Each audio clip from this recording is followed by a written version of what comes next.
Did anyone attempt to speak to any of you about this case? I see no hands. Did any of you do any research about this case? I see no hands. Dr. Geffner, you are still under oath. Do you understand? Yes, I do. Mr. Martinez, you may continue with cross-examination. So we were talking about exhibit number 540 last time. This is part 540 is, which is the hand scoring directions for the post-traumatic stress diagnostic scale, correct? Yes. And this is the one where the defendant answered some questions as to the trauma that she had suffered, correct? Or allegedly suffered, right? Yes. And specifically, in part one of this, there were two indications of trauma that she had suffered. One involved a stranger, and number four, and number three involved somebody that she knew, right? Yes. But she also checked number 1 and 2, didn't she? I believe so. I'd have to actually look. Thank you.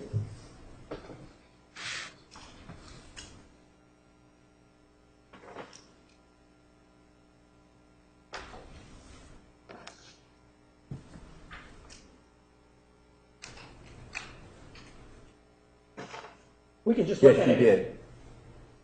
We can just look at it, can't we? Yes. Do you have any problem with me showing it? No, I have no problem with that. Okay.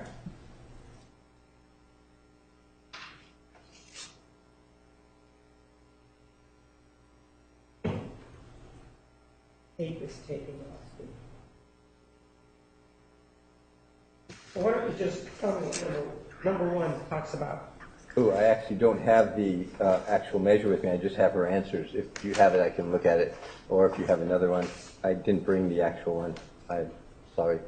I just have her responses.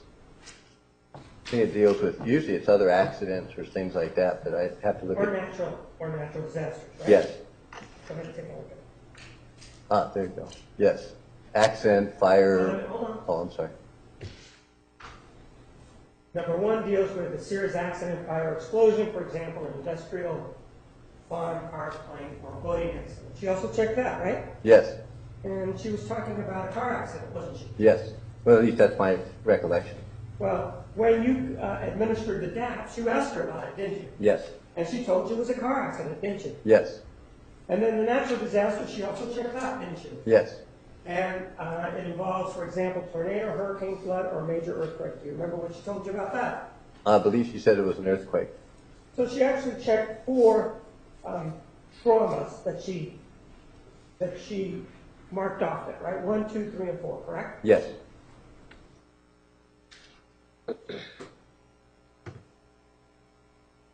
We were talking about part 2, and which indicated that there are several questions about the traumatic event you marked in item number 14, right? Yes. All of the questions that follow in this examination, in this test, deal with her answer to number 14, right? Yes. And they deal with an attack, according to her, by a stranger, number 4, right? Yes.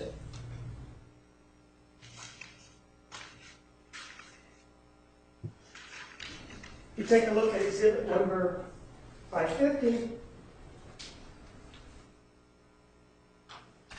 For example, it says right there, number 14, and then she marked number 4, right? Yes. This item here, number 540, you were under the impression that that was disclosed by Janine DeMarti, weren't you? To you, you mean? My understanding was he sent it to her and she sent it to you. That was my understanding, yes. And in fact, when we had our interview back in September of last year, that's what you indicated to me, that you believed that Janine DeMarti had given me a copy of this, didn't you? Yes. And you believe that that was improper, right? Yes. And you believe that that was an unethical act, right? Yes. You know that the person who actually provided this was somebody... Objection. Approach.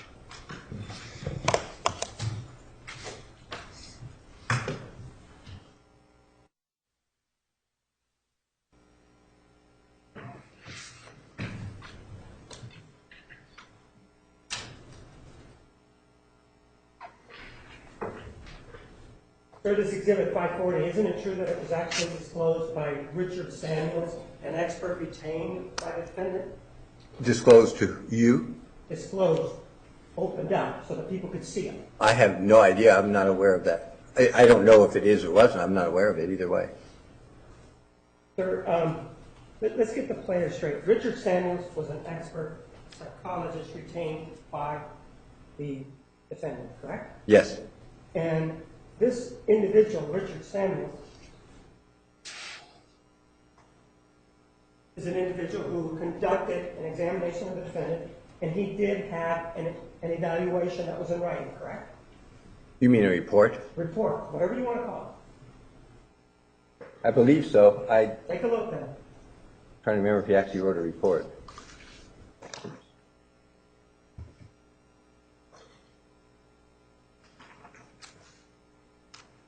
I see reports of the various tests. I don't have an overall report, so it's either not in this particular file. Give me one more second. Let me just check one more thing.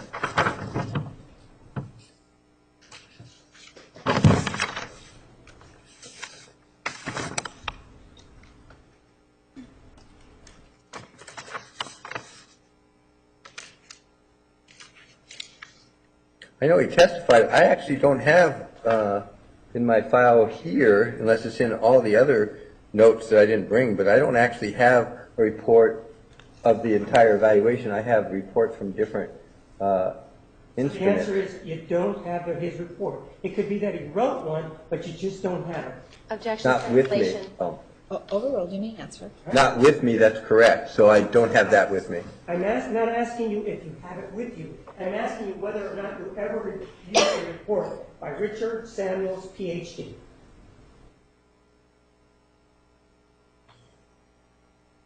At this time, I don't remember. I don't have a recollection of reviewing a report. Now, with regard to the other person that we've been talking about, the one that we've been talking about, that's the female psychologist, that's the author of exhibits 832, 827, and 826. Yes? That's another psychologist that's a female, correct? Yes. And she was retained by the defendant, right? Yes. She also, she prepared a report that you know of, right? Yes. That report you did review, right? Yes. There is another psychologist in this case, because you indicated that there was another female, and that would be Janine DeMarte, right? Yes. She's a doctor who was retained by the state in this particular case, right? Yes. And you reviewed some of her material, right? Thought we reviewed all of it, but tell you that for sure, but I thought we had everything. So you reviewed material from Janine DeMarte, correct? Yes. So that's the players. In addition to that, there was somebody else who evaluated the defendant, correct? It was a female, yes or no? Yeah, well, evaluate, she did not give testing, but if we define the evaluation broadly, the answer would be yes. Correct. She was not a doctor, correct? Correct. She had a master's, correct? Yes. And this individual also evaluated or spoke with the defendant, right? Yes. She didn't conduct any testing, right? That is my understanding. But she did have a number of notes that were associated with the defendant, right? That is, again, my understanding, yes. Well, did you review those notes or not? I believe we did, but again, I can't tell you if it's there, all the notes, but I believe we did. But it was somebody that was retained by the defendant to assist her at the previous trial, correct? Yes. Let me show you an exhibit.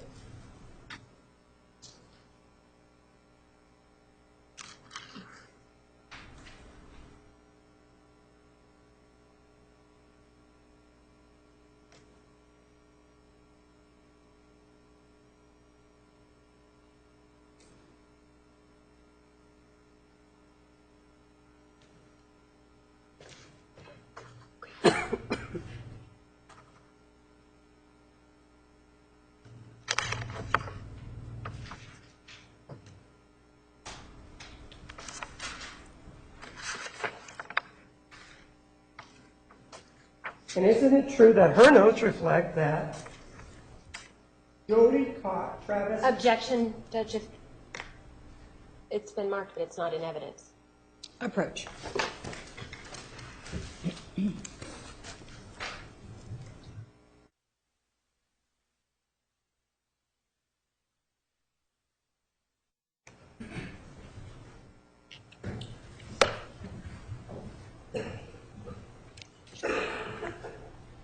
Isn't it true that the defendant told her that she caught Mr. Alexander masturbating to an image of a young boy? I'd have to look to see if that's the word she I'm used. asking you if you know. If you don't know, just tell me. Objection, Judge, he just asked to look. Overruled. You may answer. I don't recall now the exact word she used, don't know, okay. so I would have to look. Let me show you Exhibit 835 and see if that refreshes your recollection.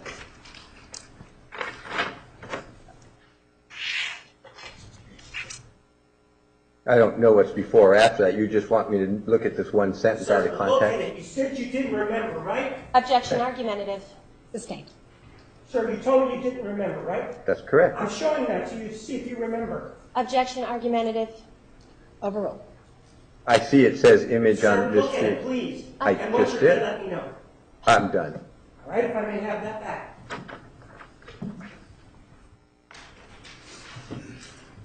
You reviewed this expert's notes, didn't you? I believe so, yes. And isn't it true that in her notes she does indicate something to that effect, that the defendant caught Mr. Alexander masturbating to an image of a child, right? That's what it says. And it's a true and accurate depiction of what's in those notes, right? According to that expert, right? Objection, it's not complete. Overruled. I don't know if that's a true and accurate. You just gave me one sentence out of the whole bunch of I'm notes. asking you about this particular issue only. I'm not asking you about any other issue. This issue and this issue only. Is that a true and accurate depiction of what the notes from this other expert said? Same objection and argumentative. Overruled.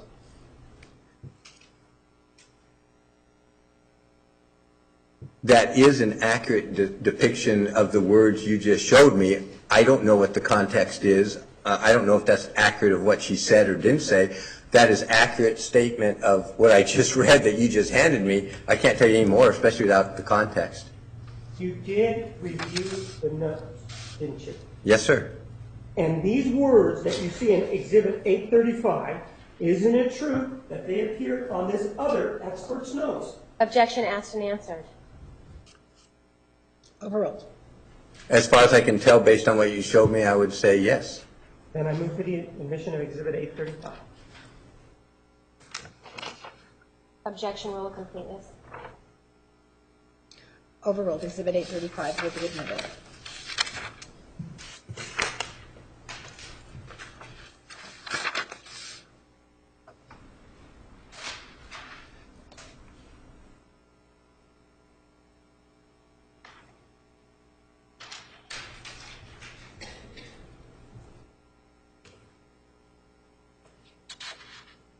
Exhibit 35 says January 2008, correct? Yes. And it says Jodi caught Travis masturbating to the image of a child, she says. Right? Yes. And it does have a number in the background, right? Yes. To get back to exhibit number 540, this PDS does not have a validity scale. Does not have validity scales to it, does it? No, it does not. The same thing with the DAPS, which is the test that you administered. It does not have any validity scales, right? No, you're wrong. In fact, it has two, and I showed you those. So Yes. that's all right. And with regard to this particular test, the PDS, Yes. all of the responses or answers are based on the story of number 4, that a non-sexual stranger, that it was a stranger in a non-sexual setting, committed the assault, right? I have to answer that in two ways, because that's not a yes or no. All right, well, then It is supposed to be answered, the rest of the test, as you pointed out, based on the answer to number 14. As you also pointed out last time, number 14 is obviously not a correct statement, so since nobody asked her about that, we did, and you knew my notes, and have, which says That's not the that. scope of my question. Sustained. Next Sir, question. my question again is, it's been sustained, my question is, isn't it true that it says here, below are several questions about the traumatic event remarked in item number 14, right? Yes, that's what it says. asks that the rest of the test, whatever it is, and if you've got any problems with the questions, let me know. No. Be answered according to what was said in number 14, right? Yes. And so if that's the case, and it's not true what you wrote in number 14, there is no way you can trust the rest of the answers, can you? Again, that's a two-part question. No, I would not. Objection, Judge. May he finish his answer? Are you asking for him to finish his response? I'm asking for a yes or no, and I'll put it this way. All right, next question. Isn't it true that you cannot trust the rest of the answers in this PDS test because she was not truthful with regard to question number 14? That would call into question the validity of the rest of the test. That would be correct.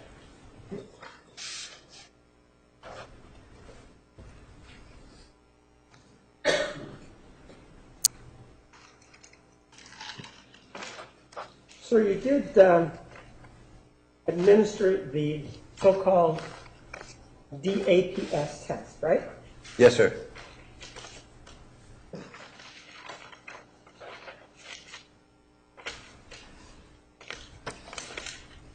And on Thursday, when we talked about this, one of the things that you indicated to us is that there was only one answer sheet. You remember telling us that? Yes. And that was out of the Well, no, I said there's only one answer sheet she filled out. one answer sheet that she filled out. Correct. But there's actually 3 answer sheets, aren't there?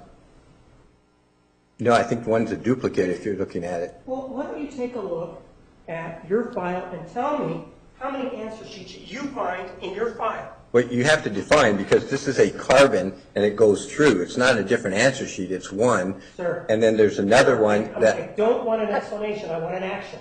Take What? a look at your file, please, if you will, and see how many DAPS answer sheets you have in your file. Objection, argumentative, and badgering. Dr. Geffner is attempting to answer. Overruled. May answer, sir. you can't answer that the way you're asking it, because this is a particular form that has a carbon underneath it. So there's 2 sheets, but it's the same sheet, which is what I was trying to explain to you. So there's actually only 2 separate sheets that were filled out, but you have carbons for the first one, so that's why it looks like more. But there's only 2. Remember that when we discussed it on Thursday, you told me there was only one. There's only one that she filled out, and then I told you and tried to show you that there's another one that my staff copied over in order to score it the second time. She did not do that. And remember, I showed you that my staff copied it.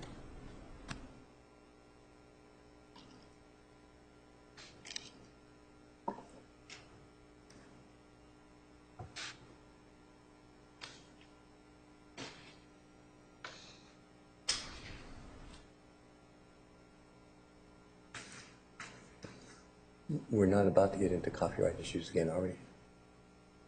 I don't know, I'm just trying to get. Yes. Okay.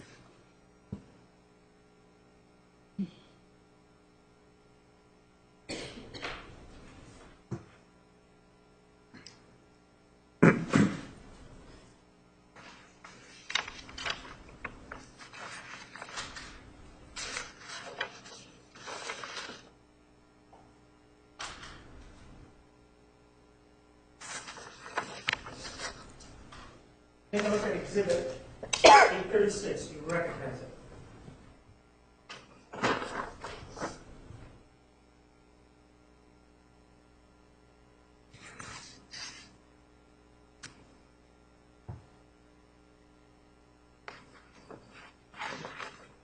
Yes, sir.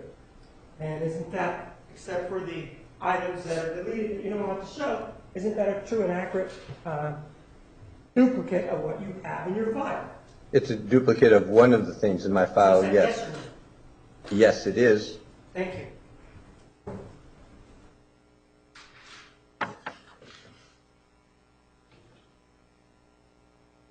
I move for the admission of Exhibit 836.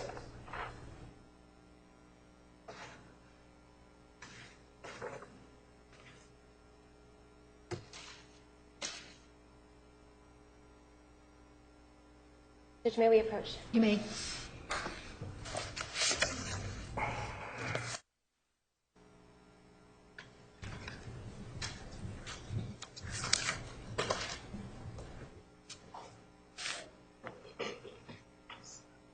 Eight 36 is admitted.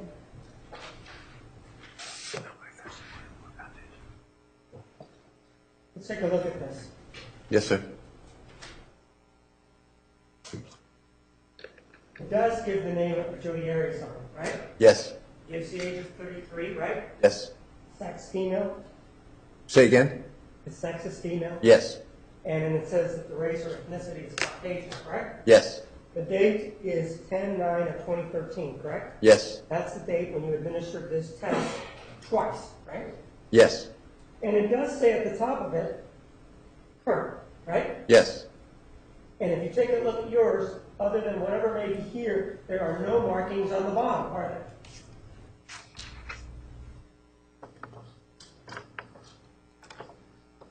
Correct. Now, let's take a look at exhibit number 837.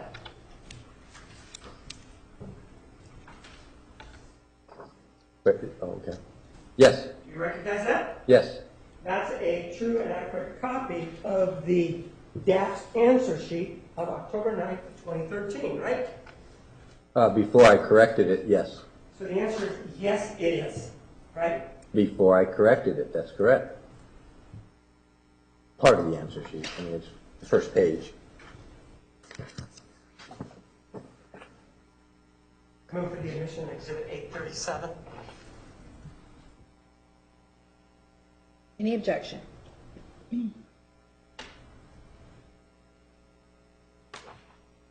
No objection. 837 is admitted.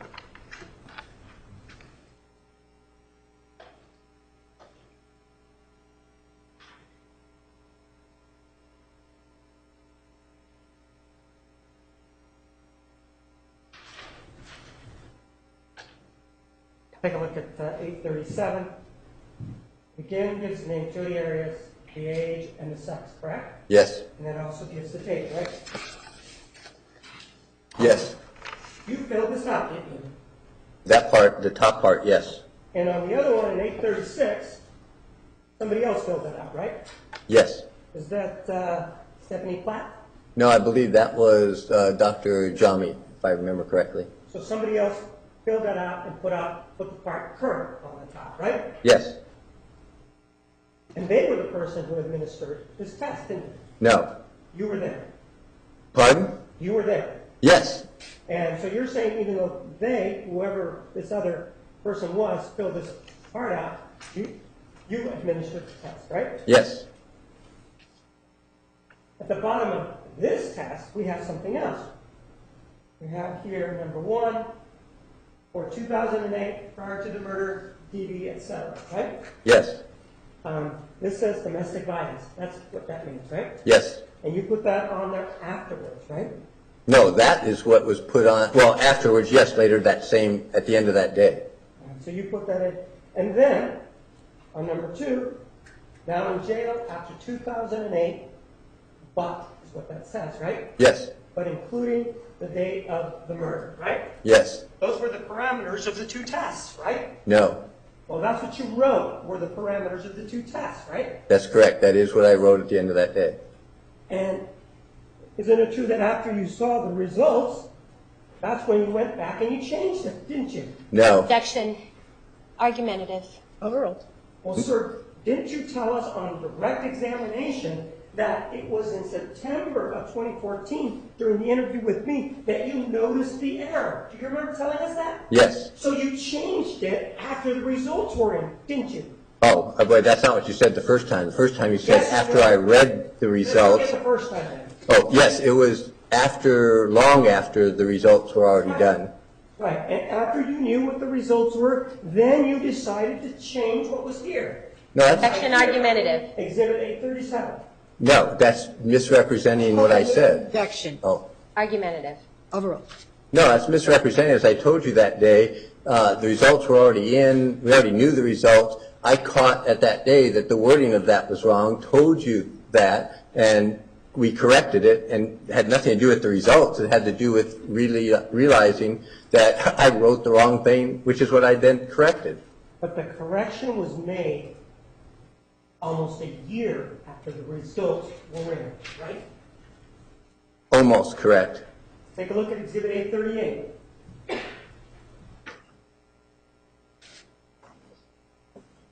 Yes, sir. You recognize that, right? Yes.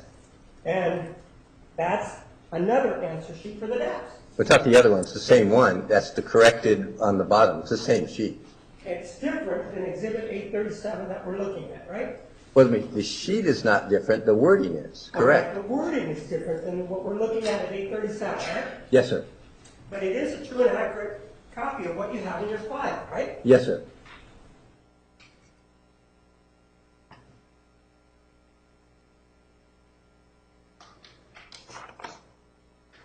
I move for the admission of Exhibit 838. Any objection?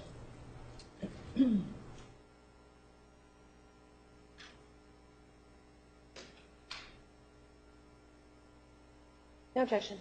838 is admitted.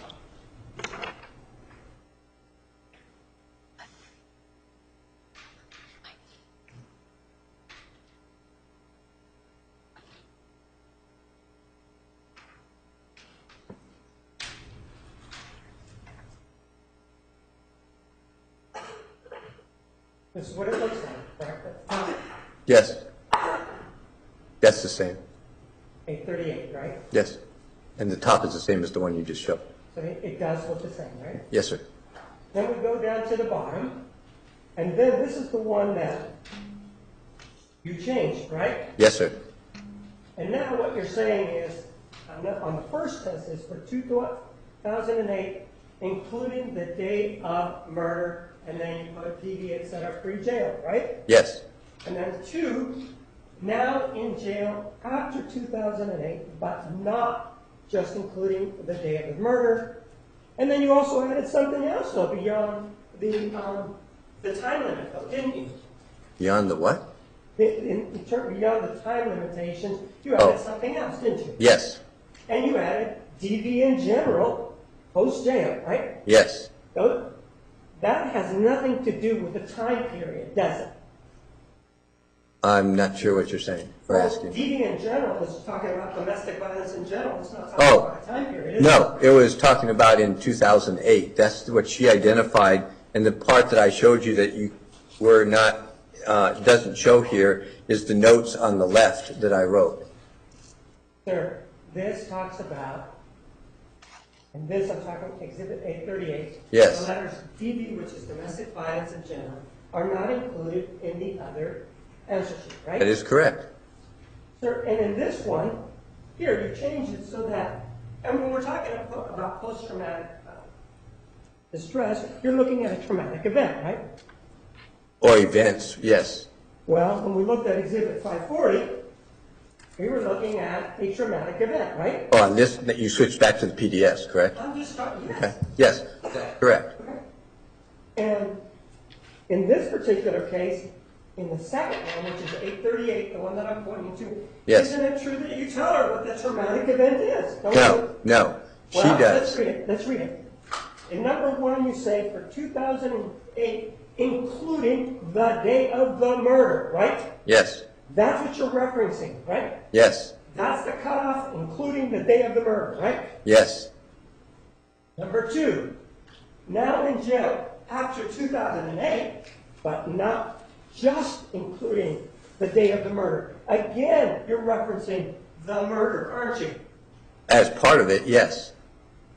What you're doing there is you're not allowing her to pick what the traumatic event is, are you? You're picking it for her. No, this is after she picked it. In other words, the way you administer that test is similar to what you showed with the PDS. They fill out a questionnaire, they indicate what the different traumas are, then they indicate which is important. So the first time what she indicated was the primary one, which you're seeing up here, was, oh, sorry, I didn't mean to do that, was the day of the murder. So she filled out that questionnaire because she said that was the primary one. Then we talked to her afterwards, I did, and asked her, well, if you think about the way things are today, and in general, since you've been incarcerated, what are the things that are most traumatic? And she indicated two things are together. And those are what my notes are on the left side of that page that I showed you on Thursday, which she then said was the time Travis choked her and did. Tell me the answers. We're not talking about that. Okay, but so that she told me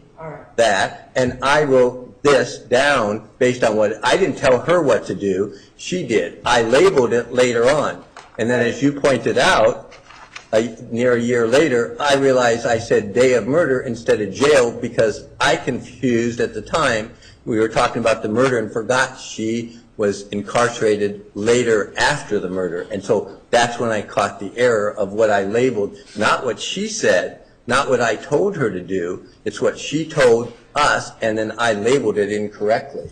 So you say that you committed an error in these answer sheets, right? That's what you just said, right? On the labels of the answer sheets. That is correct.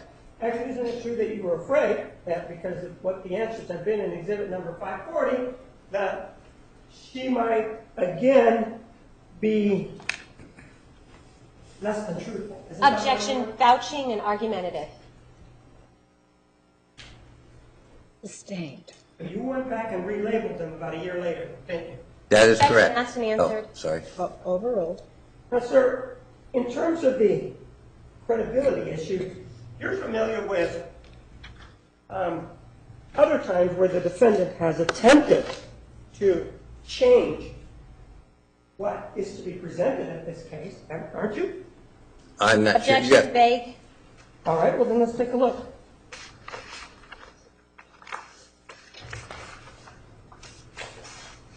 Are you familiar with exhibit number 465? Objection, Judge, may we approach? You may.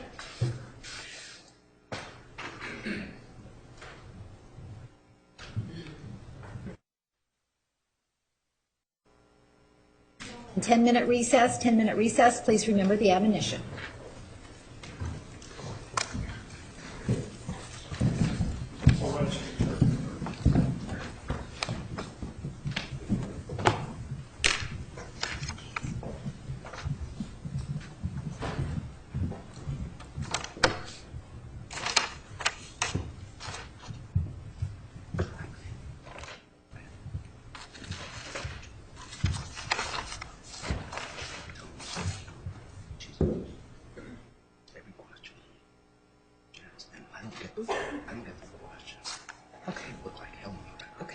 This is Stephanie. Yes, you may step down. Okay. Counsel, just a reminder that when you object, the court reporter cannot take down both the objection and the question. So if you're speaking at the same time, the objection and or the question are not being fully reported, so you need to stop when the other person speaks and not talk over one another. All right. Here are those exhibits.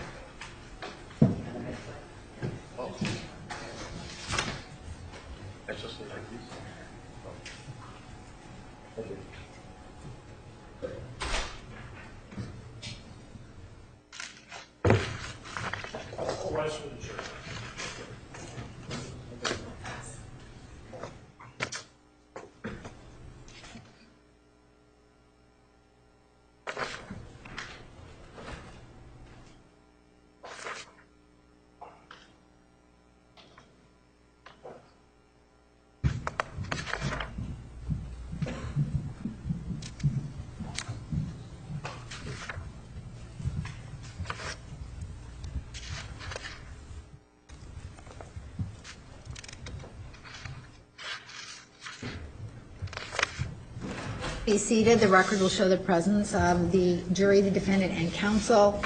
Mr. Martinez, you may continue. Sir, exhibit 465.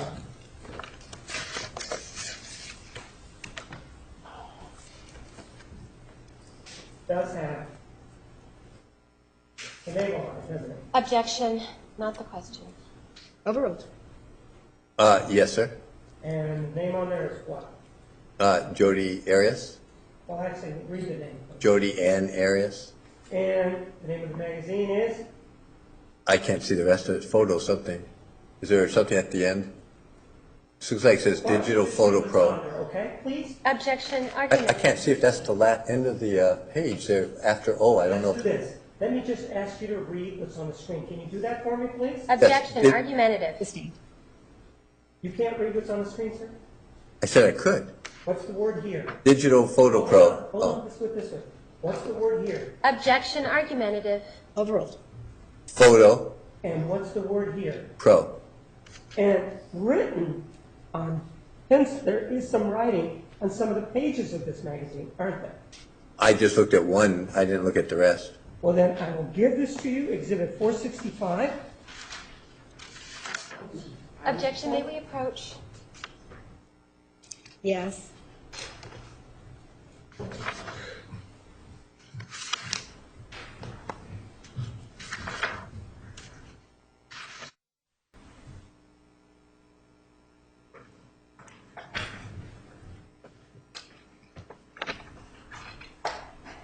Please take a look at page 20. Yes, sir. Can you see some writing there? Yes. And page 37.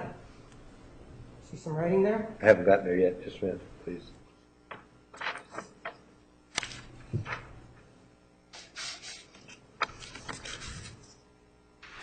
Found it? I see something. I can't tell what it is. The lighting or something here is not good. If you, I need to ask. You mean over here? There's something here, but I can't tell what it There's is. something there. Yes. Page 40. You find some writing.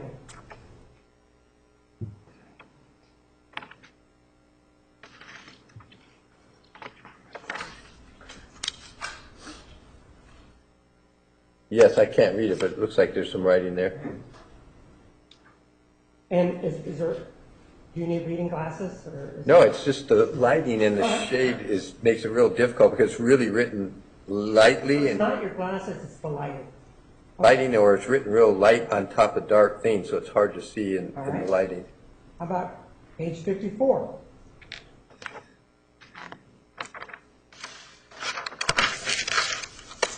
Yes. And page 56. Yes. Let's take a look now, if I may have that back. Yes, sir. Exhibit Oh. 466. Can I open it? Sure. And, Okay.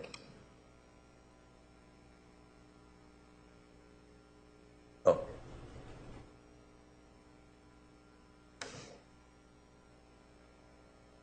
what's the name on the person there? Jodi Ann Arias.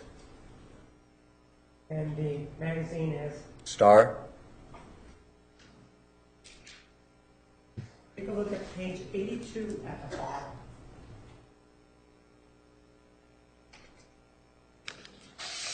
Yes, sir. And that has some numbers, doesn't it? Yes, it does. And you, isn't it true that the numbers are 43? See that? Oh, I thought you were going to read all of them. Yes. There's 43, and then Yes. it's followed by 40, Yes. 56, Yes. 20, Yes. 37, Yes. and 54. Correct. Right? Yes. So I have it back. Everything is just So just now.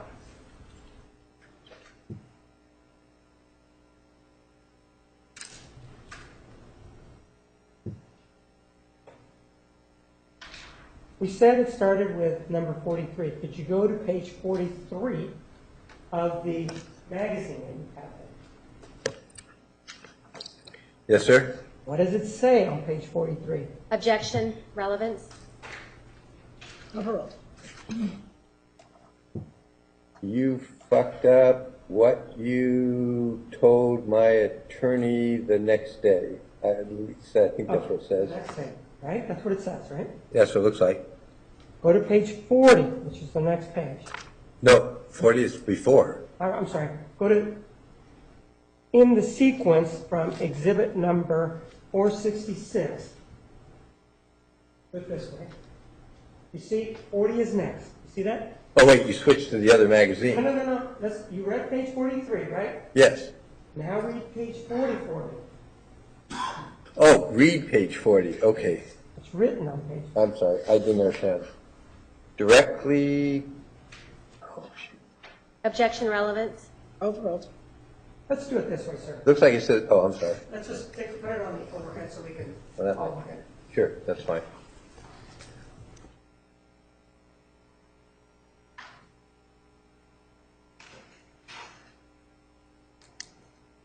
Start with 43 so you can look at it. It says, you fucked up what you told my attorney the next day. That's what it says, right? Yes. We go back to page 40.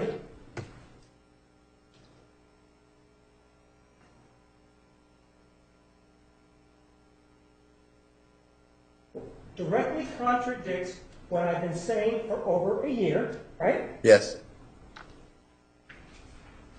The next page is 56. You see that? Yes, sir.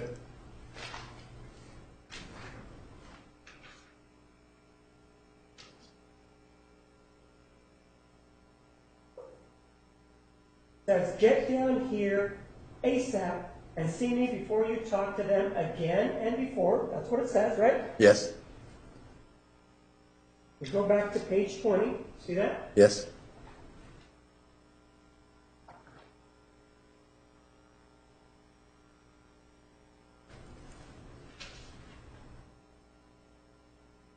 You testify, so, Yes. and it says page 37. You see that? Yes, sir.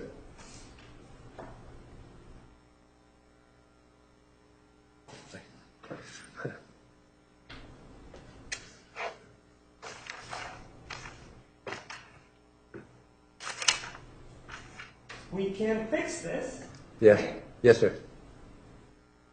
And it's number 54.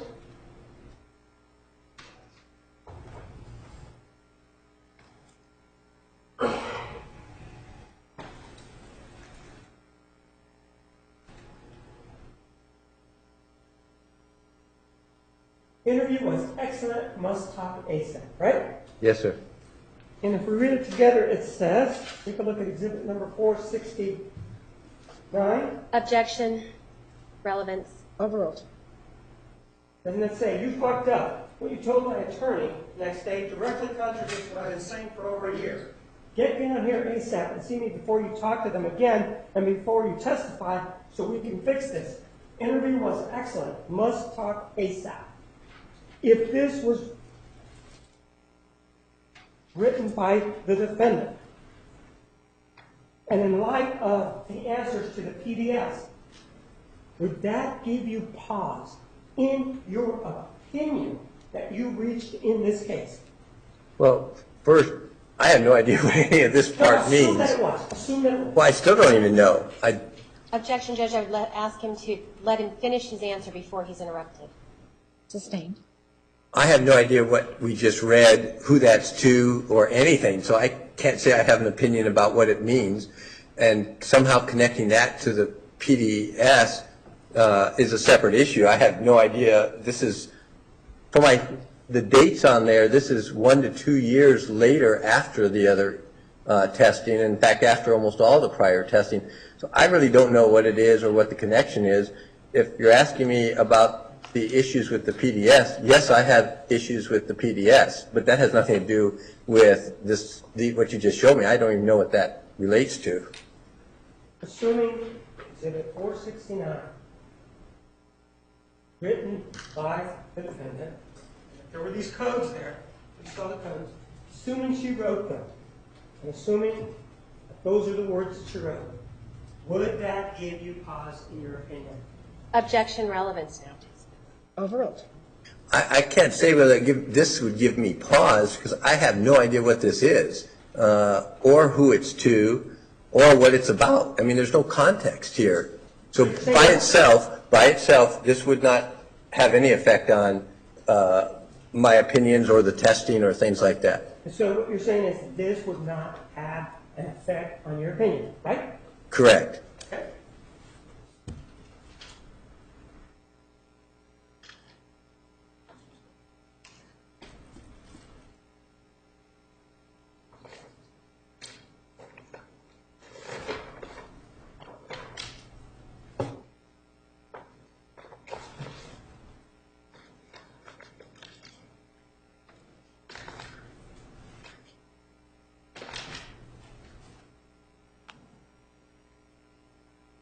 So you did, as we said before, you administered the DAPS, right? Yes. And that's the detailed assessment of post-traumatic stress, right? Yes. That's something that's akin to the PDS that we've just seen, right? It's a more sophisticated, updated test with validity scales and more detailed, much more detailed. But they're both related to post-traumatic stress, so from that standpoint, yes, They're both looking to see if you can determine whether or not that can assist you in reaching a diagnosis of post-traumatic stress disorder, right? that part is correct. And with regard to the DAPS, Yes. this was asked about the way we saw the 838. She was really asked about whether you told her verbally or however it was that you told her. You're really asking her about the day of the murder. Isn't that what you're asking her about? Objection asked and answered. Overruled. No, I'm not asking. Remember, you went through and it says, like you pointed out, what is the most significant of the ones above. She wrote that, so then it's, for the first time, it was including that. It's what she chose, not what I told her to do. What you're saying, though, is that you told us you wrote this. That's correct. And the significant date that's written there for both the number 1 and the number 2 is the date of the murder. That's what's clear from it. It's for 2008, including the date of the murder. That's what it says, right? Yes, that's what Okay. it says. But wait, you just asked 2 questions in there. No, I just asked, isn't it true that it says there for 2008, including the day of the murder, number 1? That's what it says, right? Objection misstates the previous question. It was a compound question. There was 2 answers. May the witness finish the answer. Yes. You may finish your response.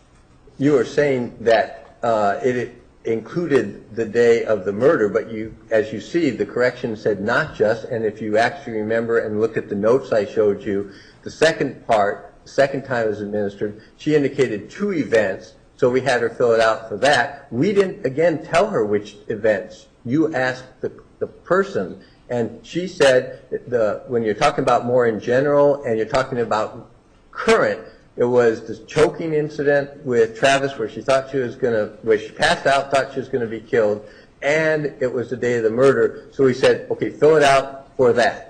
So she's telling me, it's not me telling her. What I am doing is writing it down. And as we pointed out several times, I wrote it down incorrectly that day. Sir, are you done? Yes, sir. Now will you please answer my question? Yes. On number 1, doesn't it say for 2008, including day of murder? Doesn't it say that? Yes. Number 2, it says now in jail after 2008, but not just including day of murder, right? That's correct. Both of those sentences have the day of murder in them, right? Oh, that's correct. Right, and so that's the defining moment, if you will, between the 2 of them, the day of the murder. They indicate that the defining deadline or timeline is the day of the murder. You just asked 2 questions. Again, defining... Well, then let me ask one. Yes, thank you. Isn't it true that both 1 and 2 indicate the defining event as the day of murder and including day of murder? Isn't that what it's saying? Objection, compound question. Overruled. You may answer. They both state the day of the murder is included. The second one also, as I mentioned before, includes the other incident as well, whereas the first day did not include the prior incident. This one included both. So it's not, yes, the day of the murder is obviously significant, but when you say defining, it sounds like that number 2 is that's all she was answering. And as I pointed out, and as you saw in the notes in there, it also includes the choking incident. And in your view, the way this test works, actually, is that it's a series of questions, right? Yes, sir. And the person that is answering the test just not fills it out, but marks the answers, right? Yes. And they're like scales up there, right? They're like very high. Give us the scales. Not at all. It's a 4.0. Not at all. What number is that? It's a 1. Okay, go ahead. What is the number 2? A little. Okay, number 3. Some. Number 4. Quite a bit. And number 5. Very much. And the person who's taking this test is asked about certain events, and they mark. Do they fill a circle in this one, or do they just mark it? Well, they could either mark it or circle, either one. Okay?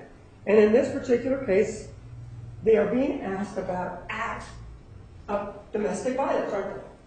Well, no, the questions are more general about the effects and how the person reacts to whatever they chose. So, All right, well, let me do it this way. Question 15. Read it to me. Objection, Judge, may we approach? Yes.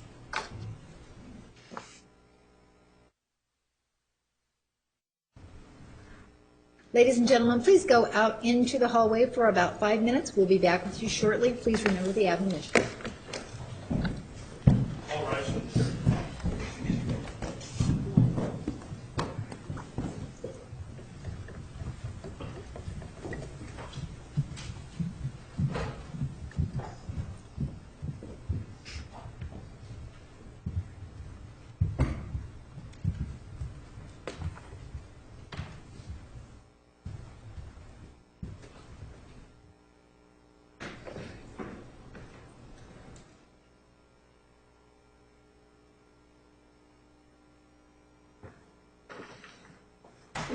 Record will show the jury has left the courtroom.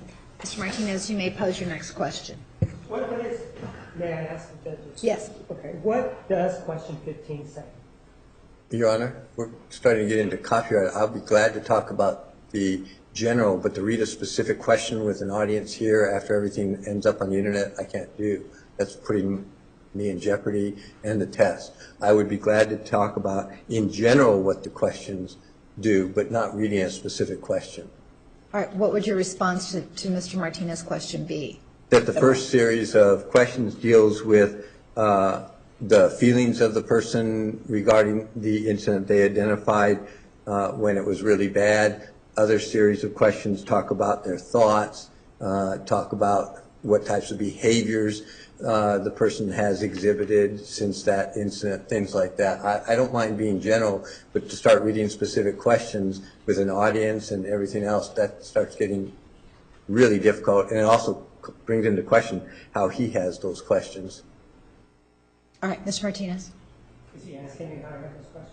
No, I'm just asking you, how do you want to proceed, understanding Dr. Geffner's I would position? like to, given how much difficulty we have, for example, 838, to get him to admit what it said, it's going to be impossible for me to, given the way he answers questions, for me to deal with this area unless I have the exact question. If he wouldn't be so combative up there and just answer my questions, it might be easier. But as you saw here in Exhibit 838, just asking him, including day of the murder, that became a huge ordeal. If he just gives me the question, I can then ask him questions about it. I know that I'm going to ask him questions, for example, of the grouping questions 15 through 22 and questions 23 through 28. Judge, for the record, Dr. Geffner has not been combative. He's attempting to ask compound questions that have 2 questions in one and then not being allowed to respond appropriately to those questions.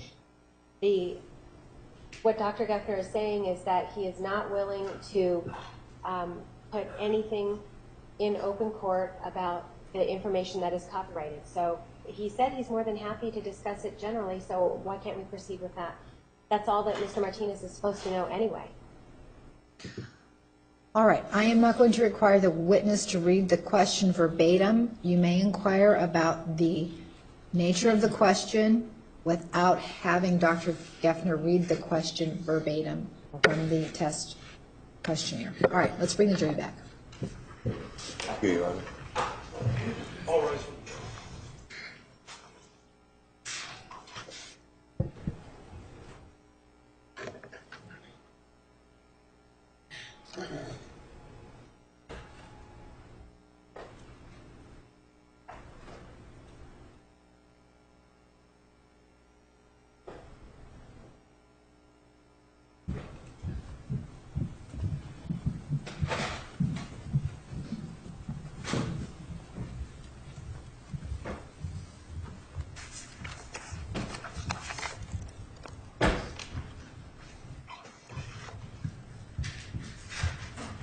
Please be seated. The record will show the presence of the jury, the defendant, and counsel.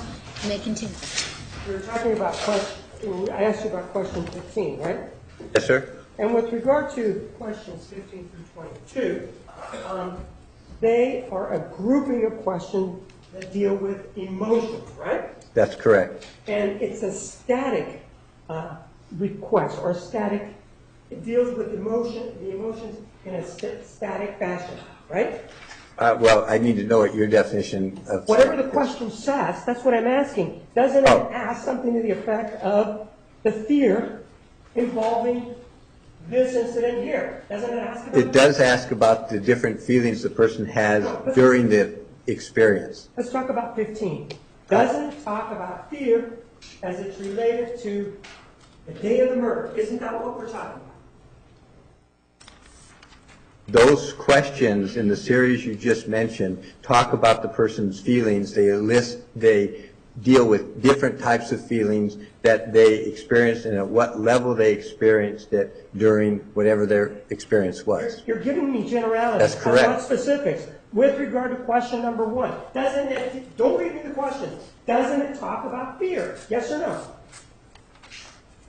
If I answer that, then I'm telling you what the exact question says. No, I'm asking one emotion. Isn't it talking about one emotion?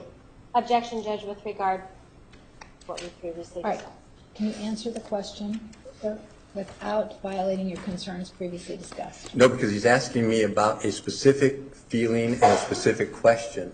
I don't mind saying that one of the questions deals with emotions like fear, but if he's starting to get very specific, that's not appropriate. All right. Mr. Martinez, can you reframe your question? Well, one of the questions, question 15, deals with an emotion. Yes or no? That is correct. And you don't want to tell me what that emotion is, right? That is Objection. correct. Argumentative. Judge, may we approach? No, overruled. You may continue. And this emotion, let's assume, and it isn't, but let's assume that question 15 deals with disgust. It doesn't, but let's assume it does, right? Yes. Yes, sir. It could deal with fear, it could deal with disgust, or it could deal with upset, right? Or a variety of other emotions. But it could deal with those three, right? It could. Right? So let's just take disgust, even though that we know that question 15 doesn't deal with disgust, it deals with a different emotion, right? Yes.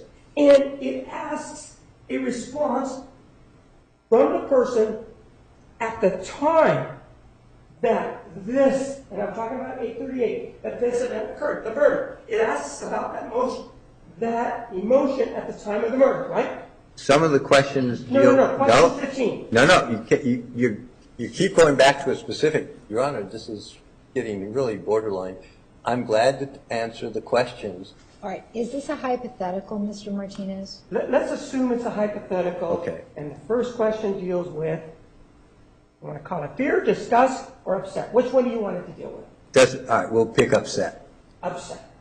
But that's not what it deals with, though, right? That's correct. Assuming that question 15 deals with upset, it deals with the upset of the person who's filling out this test, which is the defendant, on the day of the murder, right?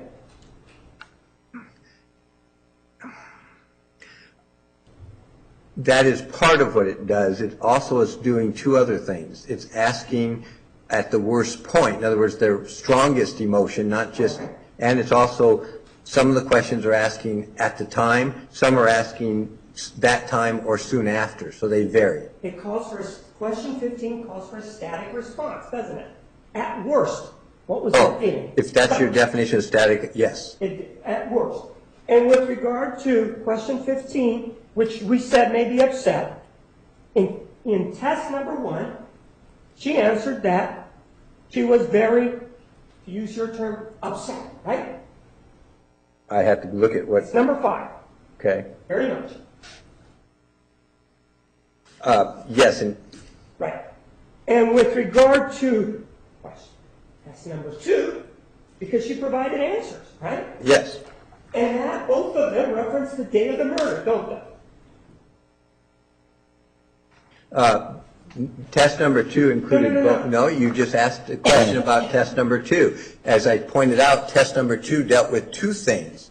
Remember, I said that repeatedly. It dealt with the day of the murder and the choking. So she combined that because she indicated in jail both of those have been affecting her about the same. So she answered it with both of those situations combined. So you're saying that the first answer that she gave, which was very much, dealt with the choking or the murder? Which one was it? The first one dealt with the murder and how she felt prior to going to jail about it. Right.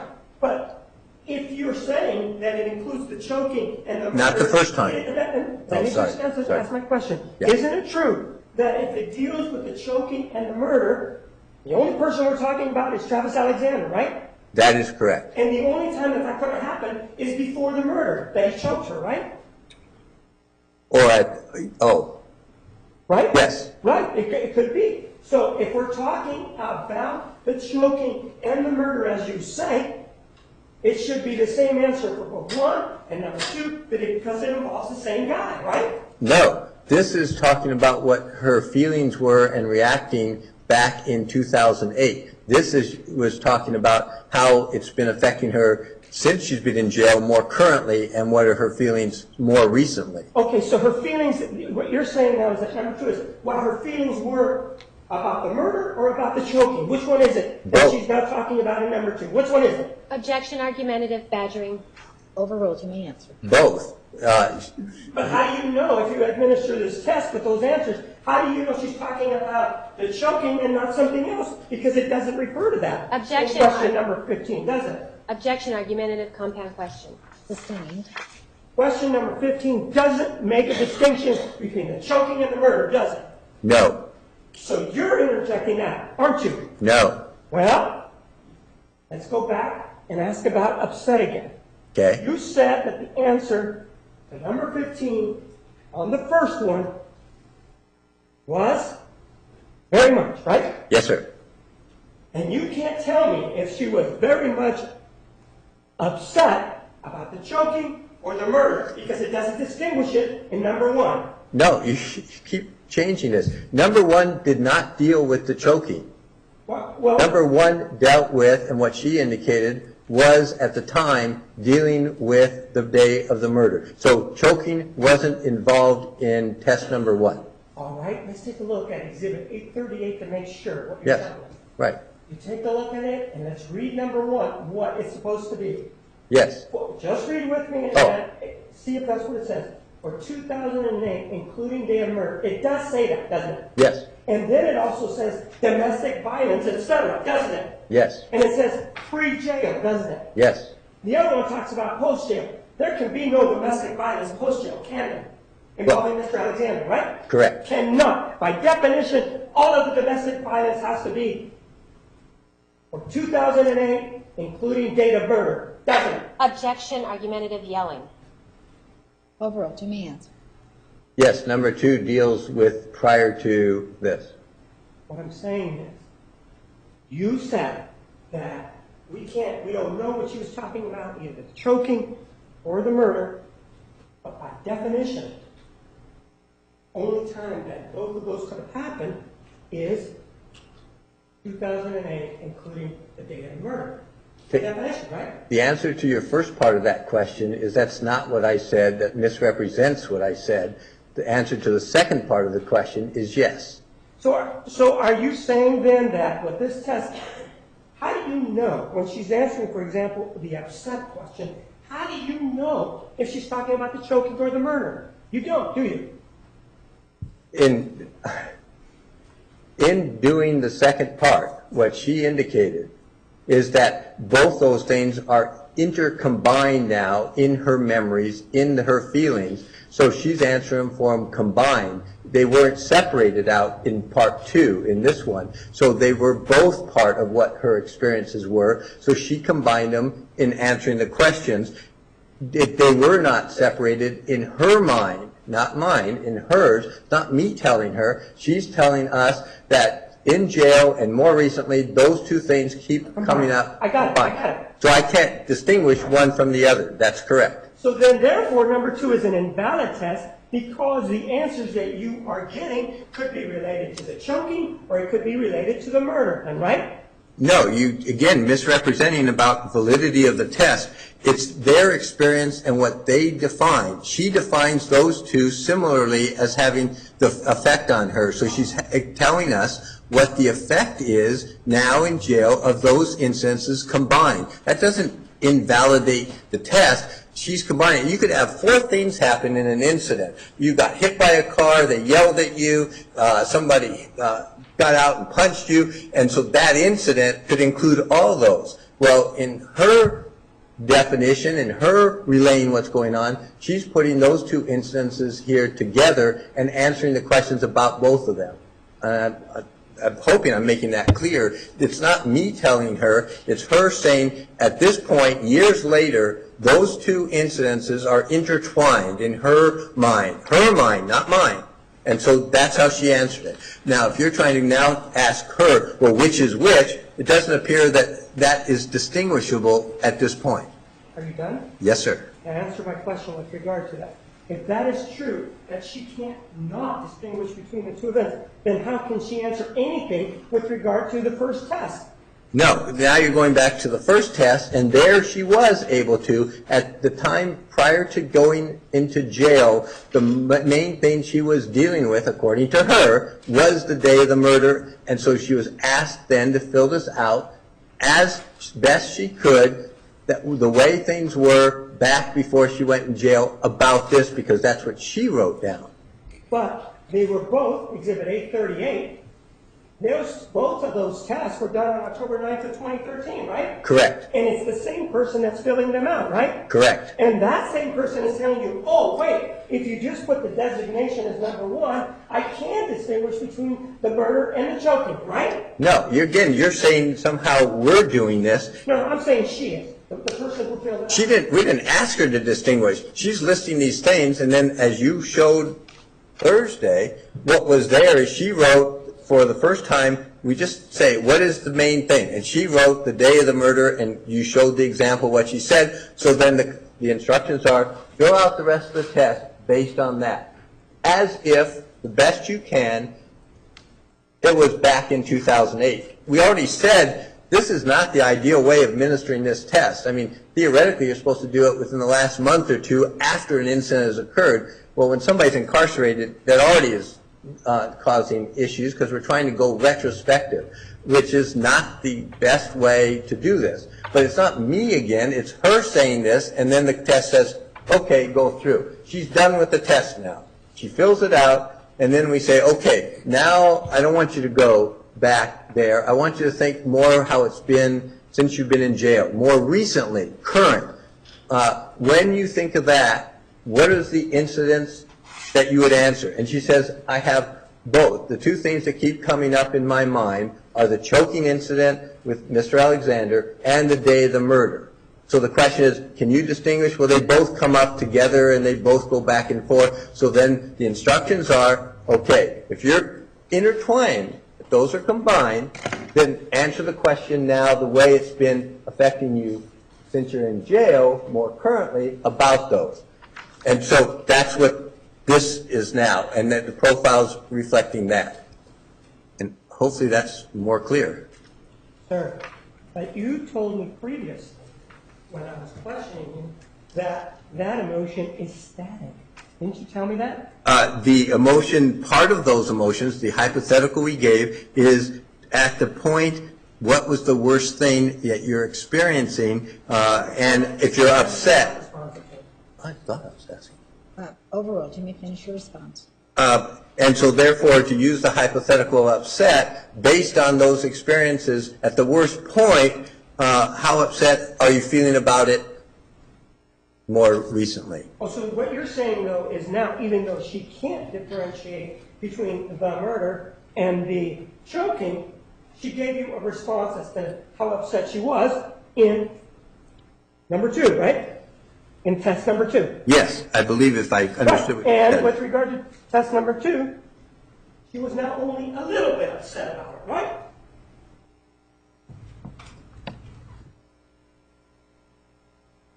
Some questions she was a little upset. No, I can't. Answer to question 15. No, because now you're getting specific.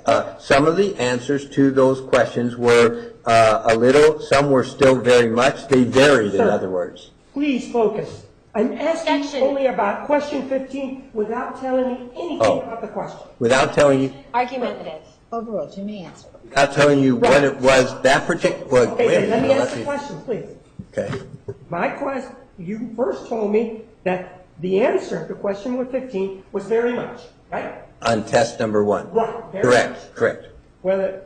And then, on test number 2, her answer was a little bit, right? Number 2. A little, correct. Right. So in other words, if this now is talking about the choking and the killing, she's just a little bit upset. Objection, argumentative. Overruled. You may answer. For whatever the hypothetical question was, now it is not bothering her as much. If it was upset was the term, it's not bothering her as much now in jail than it did. Sir, you're trying to put your spin. No, I'm telling you how to What test number did she check or circle for question 15 as it applies to number 2? Objection, Judge, may we approach? Yes, you may approach.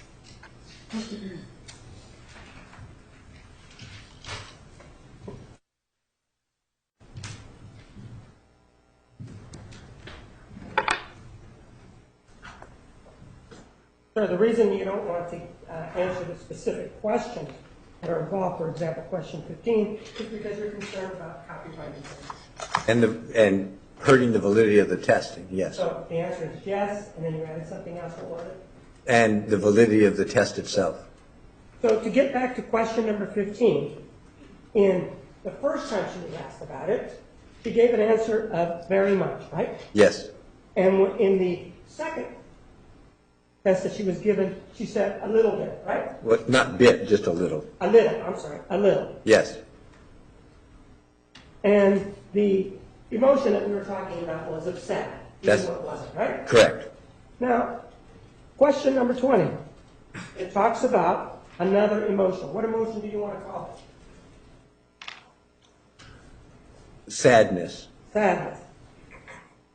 Is sadness included in questions 15 through 22? No, that's why I'd use that as a hypothetical. So you're using it because it's not included in question 52. Well, In in question question- 15 through 22. Why Correct. don't you pick another emotion? Because I don't want to start, if we start adding all these up, then you're going to end up with the exact questions. If we're hypothetical, it's any emotion we could put in there. So what you're saying is, whatever you gave me was sadness, and it's not included in questions 15 through 22, right? That's correct. But in answer to question number 20, she gave an answer in the first test, number 1, right? Yes, And the answer was number 3, right? correct.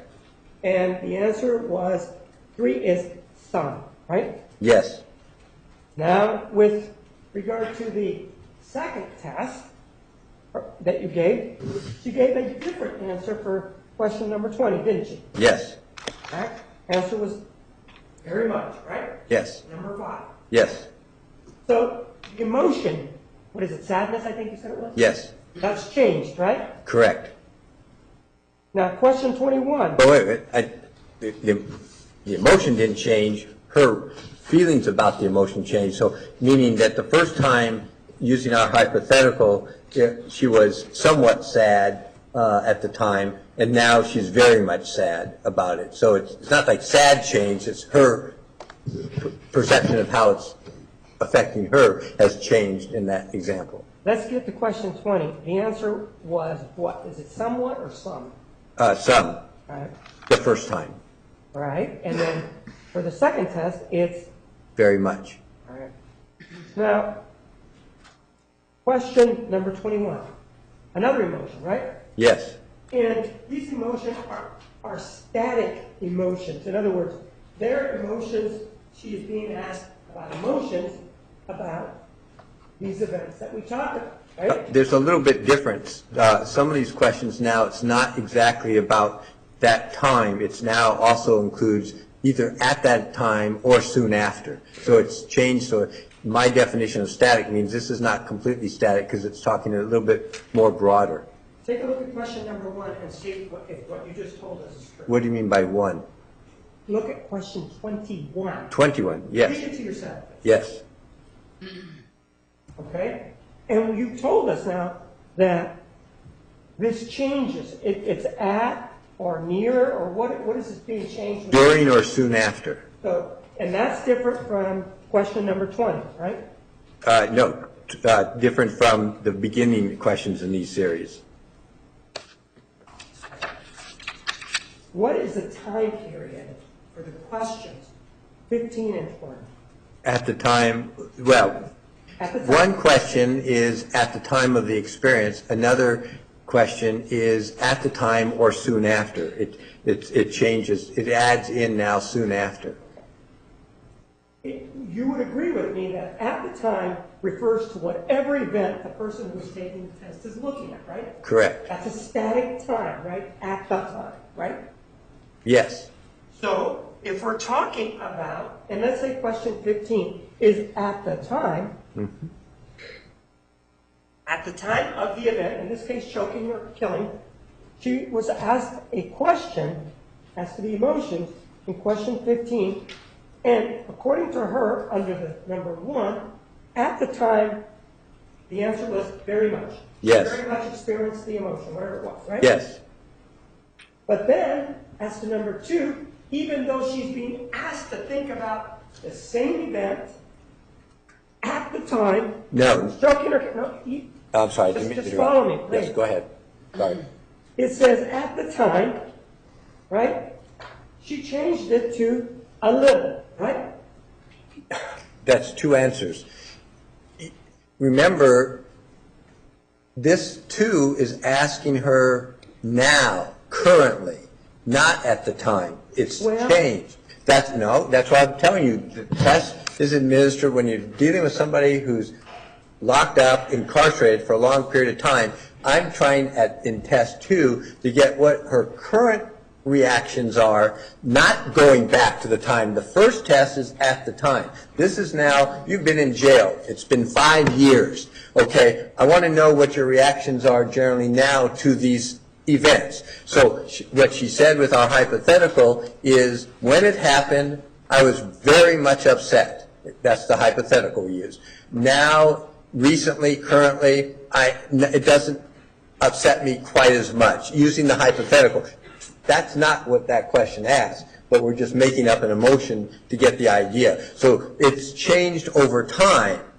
You're still referring to the choking here and the murder, but her feelings now, it's not impacting her quite as much for that particular emotion. That's your opinion, correct? That's the way it was instructed to her.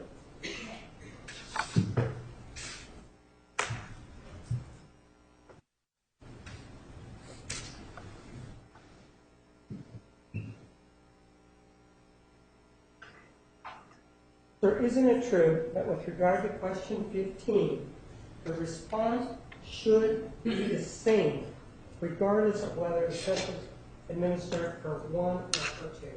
No, that's not correct, based on how we use this in somebody who's in jail 5 years after the incident.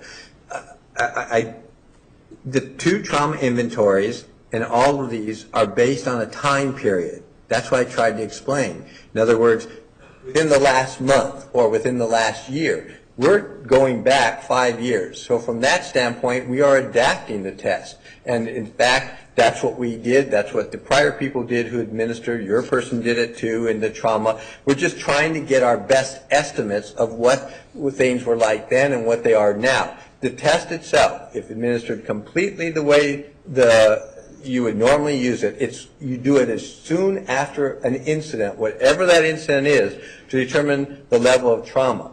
Well, that doesn't make sense with somebody who we're talking about 5 years later. Let me just ask you about the test itself. I know you. Yes.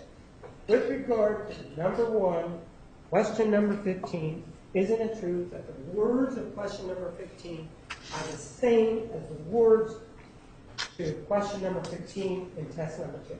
The words of the test. The words of the test. That is They're correct. exactly the same. Right? That is true. Judge, you can You may.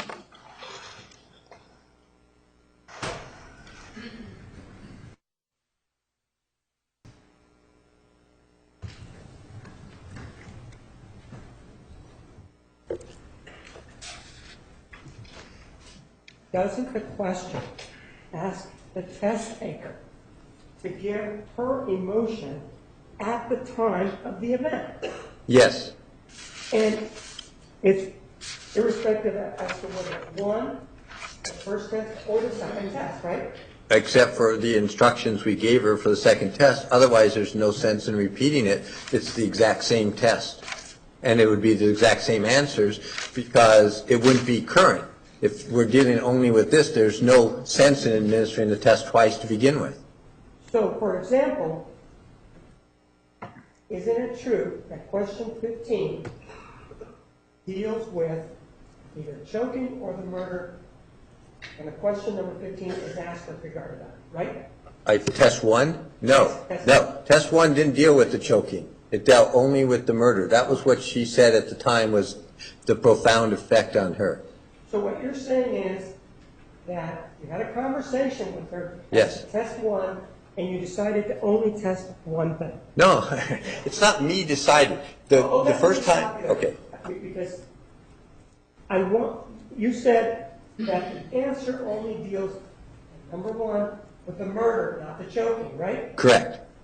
And that's because that's what you told her, or that's what she told you? Which of the two was it? That's what she told me. So she told you, I'm going to take this test, number 1, and I'm only going to talk about the murder. No, as you pointed out, the test asks you, check the box next to the number of the experience that bothers you the most now and describe, and she wrote, as you showed on Thursday, basically the day of the murder. So then the instructions, not the test, then the instructions are, fill out the rest of the test based on that. She did not mention the choking at that part of the question. It's raised elsewhere. So she said that, not me. Okay, when did she make these statements that number 1 dealt with just the murder? When did she make those statements? Give me a date. October 9th, when she first started filling out the DAPs. Then about the choking and about the murder, when did she make those statements that the second was going to deal with that? Later that day on the October 9th. And was she required to write that down anywhere, or is it No. just something that she told you? No, after she was done with the test, No, my question is more focused. Did she write it down somewhere, or did she tell you that? she told me. And she told you after she took the test? Yes, the second time was after I asked questions later on that day, correct. I understand. So she's the one that she told you after she took the second test. No, not after the first test. She took the first test about the murder, finished it. Let me stop you there. Yes. She told you that the first test was about the murder when? She didn't tell me. That she wrote down. That's the answer sheet you showed Thursday. She filled it out, and then she gets to the question 14, and it says, Put something down. and she wrote down Travis murder. And so then the instructions are, okay, fill out the rest based on that, which she did. All right. Then the second one, Yes. the second test also has the same verbiage on it, doesn't it? Yes. So in other words, the first test says whatever she said, right? And you're telling us it's about the murder, right? Yes. And then the second test that we're talking about, that answer sheet also has the same verbiage. No, it's the same. Oh, I'm sorry. I didn't mean to interrupt. Go ahead. Let me do it this way. There's an answer to question number 14 in the first test, isn't there? And that, you told us, indicated to you that that's how she filled it out as it applies to the murder, right? Yes. In what you have out there, there is verbiage on question number 14, correct?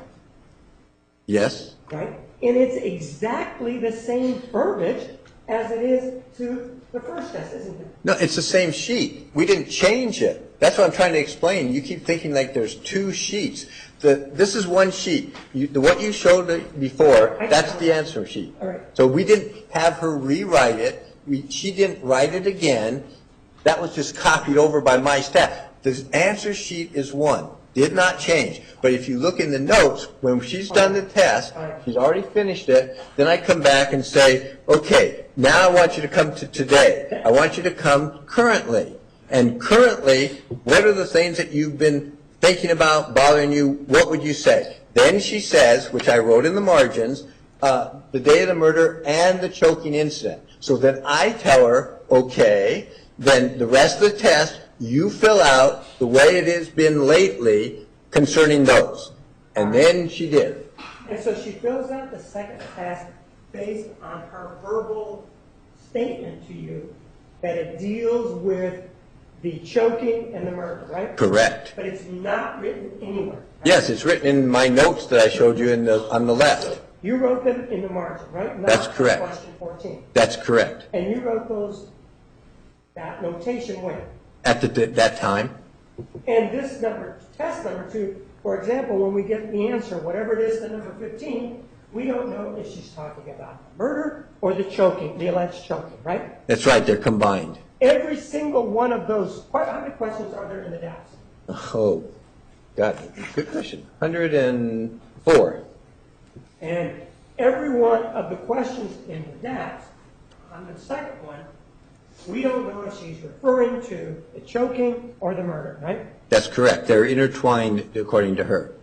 So, but you're saying, though, even though you don't know which event she's talking about, to you, it's still a valid profile. Well, now you've asked a whole new question. This is not the way this test is administered, period. We're trying to adapt it to get an understanding of what has changed over time. So we've adapted to say it's valid. Theoretically, these tests wouldn't be valid at all to be used because they're supposed to be used a month, some of them a month after the incident, some of them a year. As soon as you get beyond that, we're adapting. So we're using it in an adapted way, the same way, more or less, Dr. DeMarte did with the trauma symptom inventory. But I'm talking about both. I mean, theoretically, once you're past a year, you can only adapt this to get an idea of how it's still affecting them. Or you do it retrospectively, meaning try to put yourself back in the position you were at that time to answer. So when you use the word valid, no, this is not a valid use of this test if you're going to be strictly psychometric. In other words, strictly test administration. You don't teach somebody to do it that way. You teach them to do it usually between a month and a year after the test, and then you just do it. And you only do it once at that time. That's the way, technically, the test is supposed to be used. And you decided to go ahead and do it this way anyway. Correct, to get an idea of what may have changed, not from a rigid standpoint, but to get an idea of has emotions changed over time, trying to adapt to somebody who's been incarcerated for 5 years after the incident. Wouldn't it have been easier just to ask her? Well, you do both, but you're not. We did ask. You have the interview notes, so you're asking, but you also want to get a lot more detail to try to break it down, because what this test does, as you saw way back, you have like 10, 12 scales, so it's giving me a lot more definitive information. If it doesn't make sense, I'll ask too. But I'm trying to get the big picture. I'm trying to get an idea of what level of trauma, if any, was back in 2008. And what appears to be happening since. Has that changed, and if so, how? So I'm just trying to put together the picture, and so from that standpoint, that's what I'm trying to get at. And you also gave another test called the conflict tactic scales test, right? Yes. This one focuses on domestic violence, and it deals with the defendant's relationship with Mr. Alexander, right? Yes. And what date did you administer that one?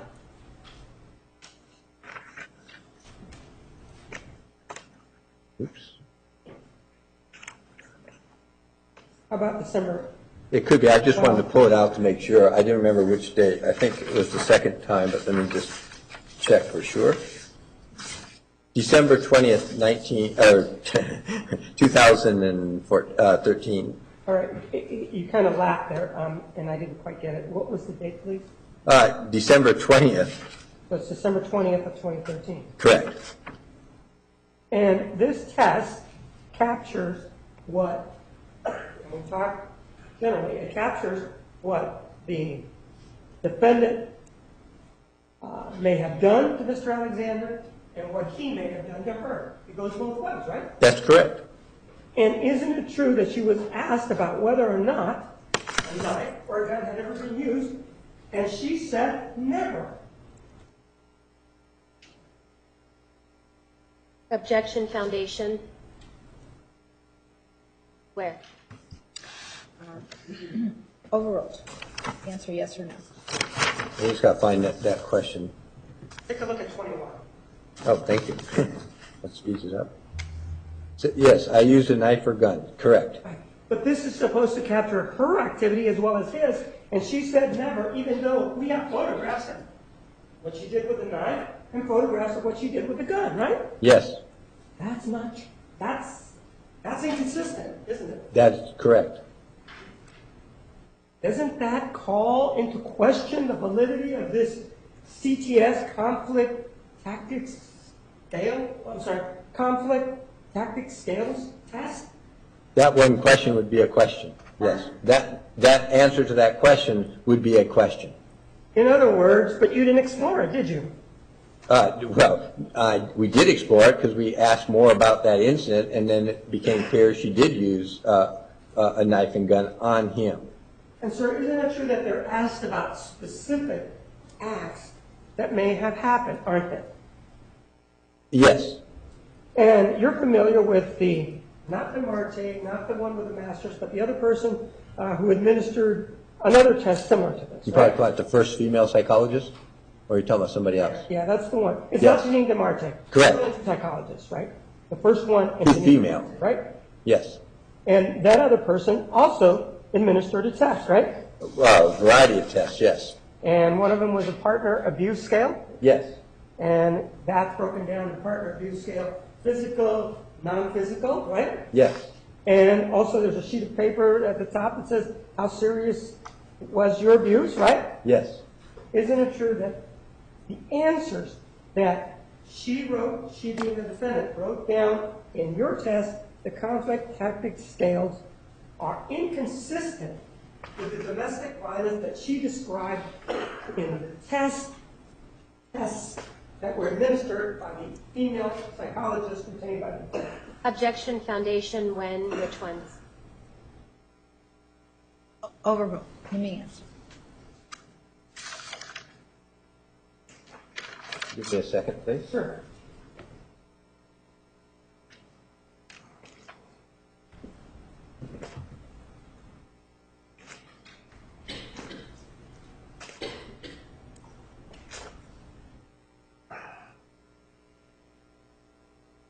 All right, you asked about if you could ask that question again. Now, Isn't it true that the abuse that she described for this other psychologist is different than the abuse that she described in the CTS, the conflict tactics scale that you administered?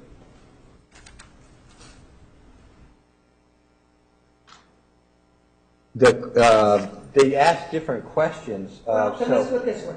Yes. Take a look at your question 38 Yes, sir. on the CTS. Do you have Yes. that? Yes. And because of the copyright issue, you don't want to read, right? But you can read it to yourself, right? Yes. Thank you. Yes. Take a look at the other one from the female psychologist, Yes. the one where it says, how serious was your abuse? Yes. Look at that one, you have that right? Yes. Take a look at question 19. Once you've done that, isn't it true that those questions ask the same thing? No, they do not. Well- One asks a specific question about being slammed. The other adds push, shove, as well, and restraining. So there are differences. One is very specific, which she indicated did not happen, and the other is general, which she indicated happened regularly, about pushing, shoving, restraining. Right, before you give me the answer, 38 talks about a wall. Now that you've told us about the slamming, it talks about being slammed in a wall, doesn't it? Correct. Doesn't question number 19 also talk about pushing against walls? No, it says shove. Are you sure? I'm looking right at it. Judge, I'd be glad to show you mine, if you want to come look. I would like to take a look at it. You may walk up. Counsel, you may also walk up.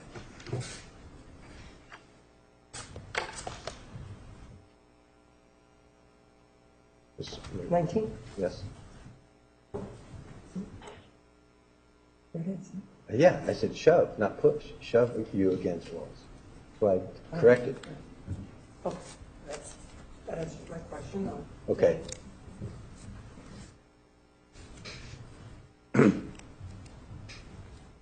Doesn't the how serious was your abuse, question 19, talk about pushing against walls? No, no. Didn't you just look at that? No, you just looked at shove. You just read it. It says push, shove against walls, restrain. The walls that you just looked at, the exact quote is shove you against walls. So you keep adding more than you just It read. doesn't say push. Push, comma. This is talking about different things. Push, comma. Shove against walls, comma. Restrain you, comma. These are all. So the wall is just the shove. All right, so there's a push. 19 does talk about a push against the wall, doesn't it? Oh, jeez. No, it talks about shove against wall. Pushing is separate. So let me ask you this. You're familiar, well, not familiar. Doesn't it use the disjunctive word or in question number 19? Take a look at it. Yes, it lists Right. three things. So it could be three things. It could be pushing against the wall only, right? No, pushing is by itself. Pushing by itself. Shove against wall by itself. Restraining or preventing you is by itself. It could be any of those things. Or, but you keep putting, and I don't know what your point is, but you keep putting pushing against wall, and that's not what it says, and that's, you read it right here. Doesn't So, it say, doesn't he ever push you, comma, shove you against walls. against walls, Comma. or? Yes, restrain Or. you. Keep And going. then- So let's forget about what follows after the or. Gotcha. Okay, does he ever push you, comma, shove you against walls? That's what it says, right? Yeah, that's part of it, yes. Right, and then we can leave the or out. Okay. Or question 38 talks about slamming against the wall. right? Correct. And what you're saying is slamming against the wall is different than pushing against the wall. It does not ask about pushing against walls. Slamming against the wall is different from pushing. Slamming against the wall is different from restraining. One question is asking very specifically about slammed against wall. Other questions giving you three choices. Pushing you, period. Shoving against wall, period. Restraining, period. When you add in pushing and restraining, the answer is it happens a lot. When you ask about slamming against wall, no, that did not happen. Well, you put a period, does he ever push you? There's no period in number 19. No, it's a comma. It's a That's comma. what I was trying to Shove explain. you, there's also a comma, right? Yes. Well, no. Shove you against walls is a comma. Right. Does he ever push you, comma, shove you against walls, right? Comma. Right.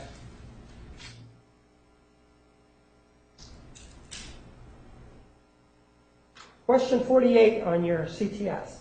Take a look at it. Yes, sir. It talks about sex, right? Yes.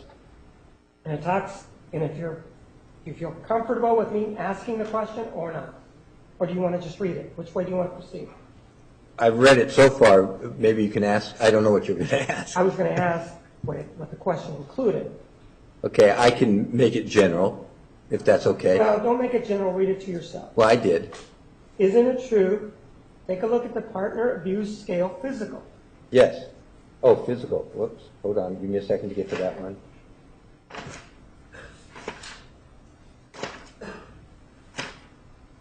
Yes.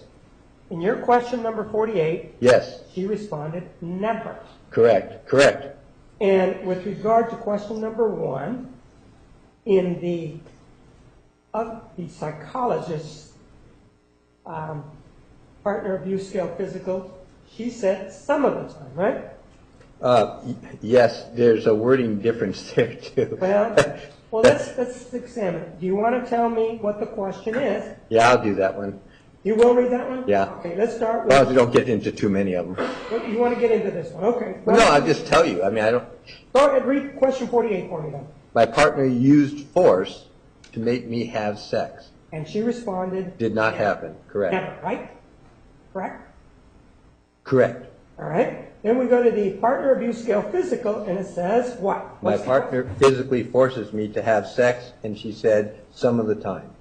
So, isn't that an inconsistency there? It is potentially an inconsistency, yes. Okay.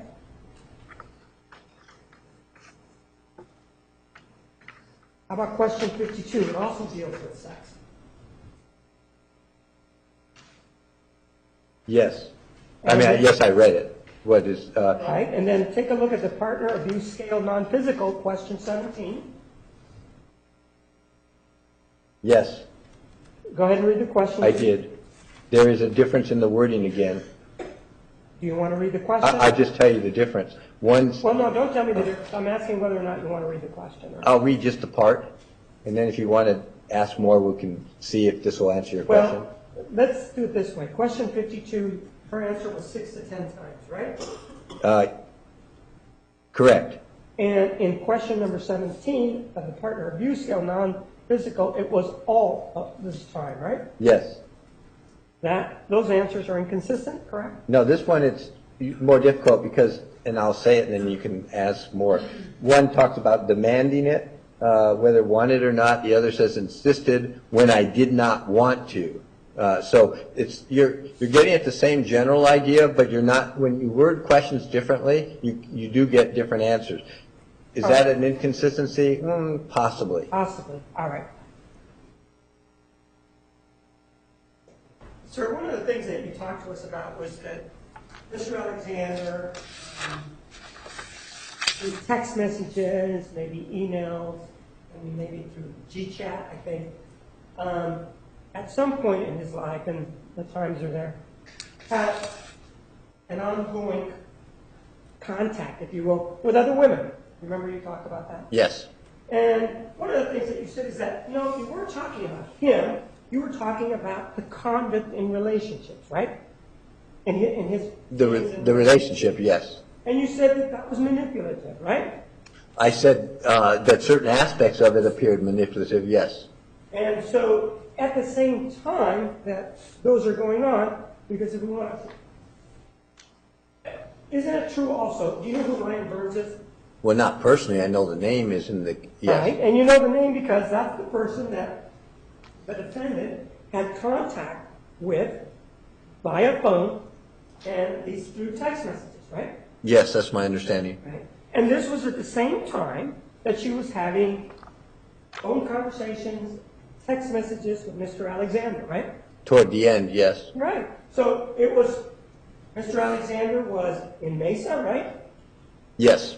The other individual was in Utah, right? Yes. And she was having conversations with both of them, right? That's correct. And in fact, some of the conversations involving Mr. Burns were of a salacious nature. In other words, they were going back and forth and talking things, right? Objection, Yes. foundation. Approach.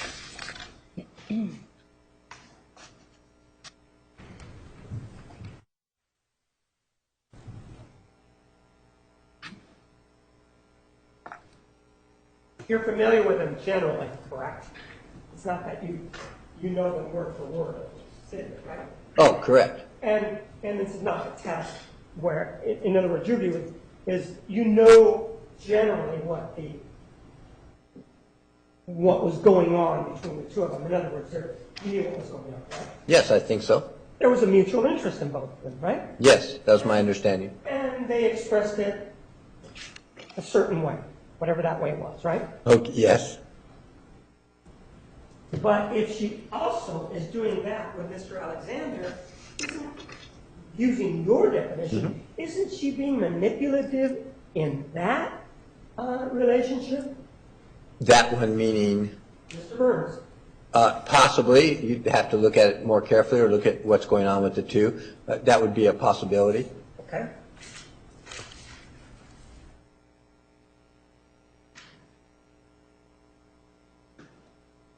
One of the things that you told us before was that you had testified previously, not testified, but that you have taught classes involving judges, training for judges, right? Yes. And I think this happened in Reno, I believe. Various places. for 10 years, I was the main psychologist for the National Judicial College, but I have taught for judges. The most recent was just this last year in different states. So in general, I have done that, yes. Right, and you work for Alliant University, right? Yes. And you're the president of those two organizations that we talked about, right? Yes. But just because of that, that doesn't mean you're certified anywhere to testify, are you? There is no real- Relevance. Overruled. There is no real certification to testify that I'm aware of. Right, no one gets a certificate or a certification saying you are certified to testify, for example, in Maricopa County Superior Court, right? Not that I'm aware of. Everybody goes in, and as far as you know, they give their qualifications, whatever they may be, right? Yes. And then they testify. Well, the judge determines whether they're qualified to testify. Are you licensed in the state of Arizona? No, I am not. Judge, I would like to approach the next area, if I may. You may.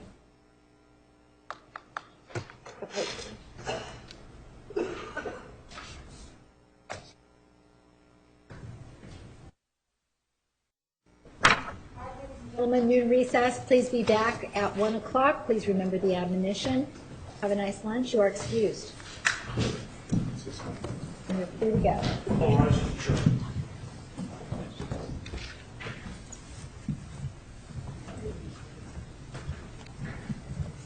Yes.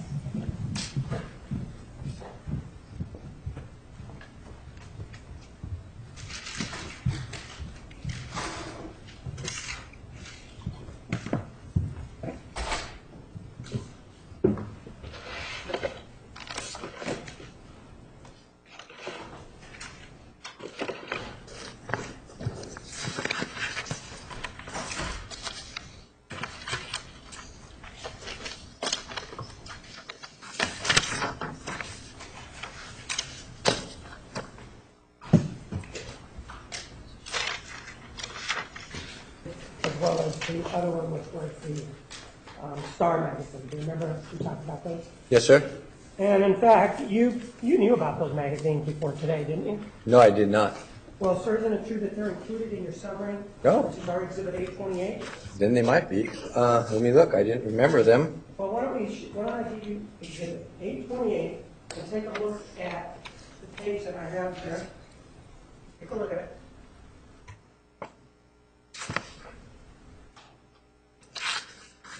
Oh, the testimony of Miss Arias? Sir, I'm just asking you to look at it. Please, find it on there. Oh, okay.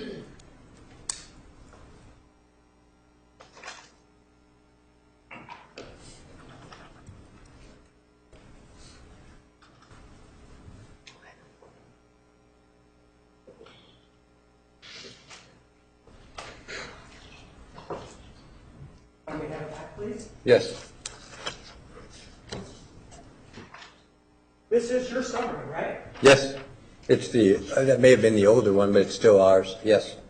And this is Exhibit number 848, correct? I assume that's what it is. I didn't look at it before. It says 828. Okay, and 828, right? Yes. And in it, it talks about this particular issue, right? Yes. Well, it talks about the written in the magazine, correct? This is your summary, right? Yes. And you're responsible for it, right? Yes. And it does say that the defendant requested that the magazines be given to Ann Campbell, doesn't it? Yes. And these are the magazines we're talking about, which are exhibits 465, which is the Star magazine, and exhibit 466, which is the Photo Pro magazine, correct? Yes. I assume so. I didn't see the names listed there. You don't have the names listed, but you have the message. It indicates that Jodi requested that the magazines be given to Ann Campbell, right? Yes. Objection, Judge Relevance. Overruled. And in it, you wrote the message, didn't you? I wrote the message. Yes, that was set out in the Photo Op magazine, didn't you? You mean repeated it? Yes, you repeated it. Yes. And what you wrote down was You fucked up. What you told my attorney next day directly contradicts what I've been saying for over a year, period. Get down here ASAP and see me before you talk to them again and before you testify so we can fix this, period. Interview was excellent, must talk ASAP. Correct? Yes, that's what's repeated. Right. And there's no reason to believe that what you wrote in here, that somehow you're responsible for what's in Exhibit 828, aren't you? Yes.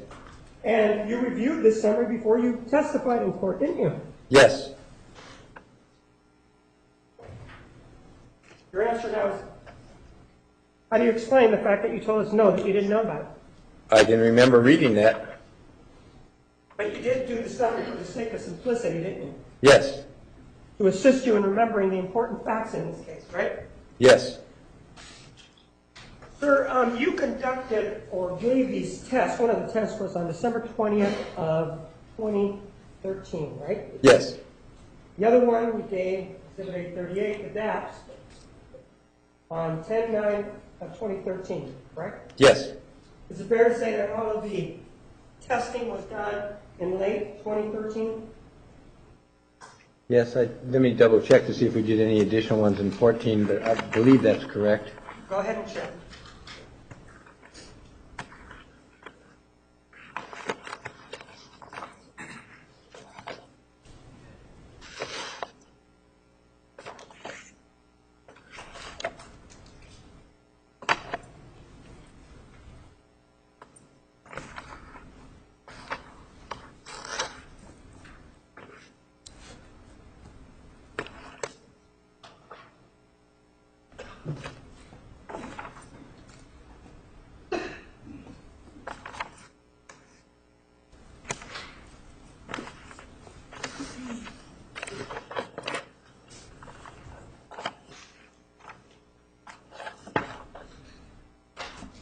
It appears that all the tests were done in those prior 2 days, yes.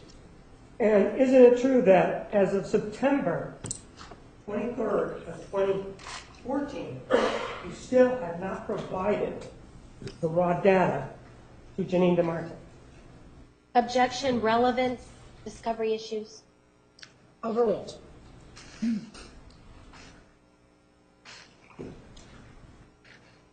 think that's likely true. I think that's when we first got the request. What's that? I think that was when we first got the request. I don't recall sending anything or having a request earlier. And raw data is the test and the answers provided by the defendant in this case, right? That's correct. And they're the ones that you used to form, were part of the basis of your opinion, right? Yes. And it also included, of course, the clinical interview, right?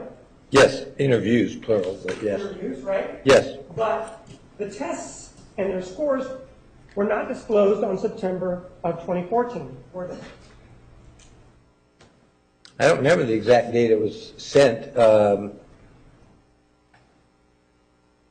do you remember that? I have to look at the cover letter that was ever sent to find out the exact date it was sent. Switch, may we refer? You may. Counsel. Oh, sure. Oh, I thought you meant me. Sorry.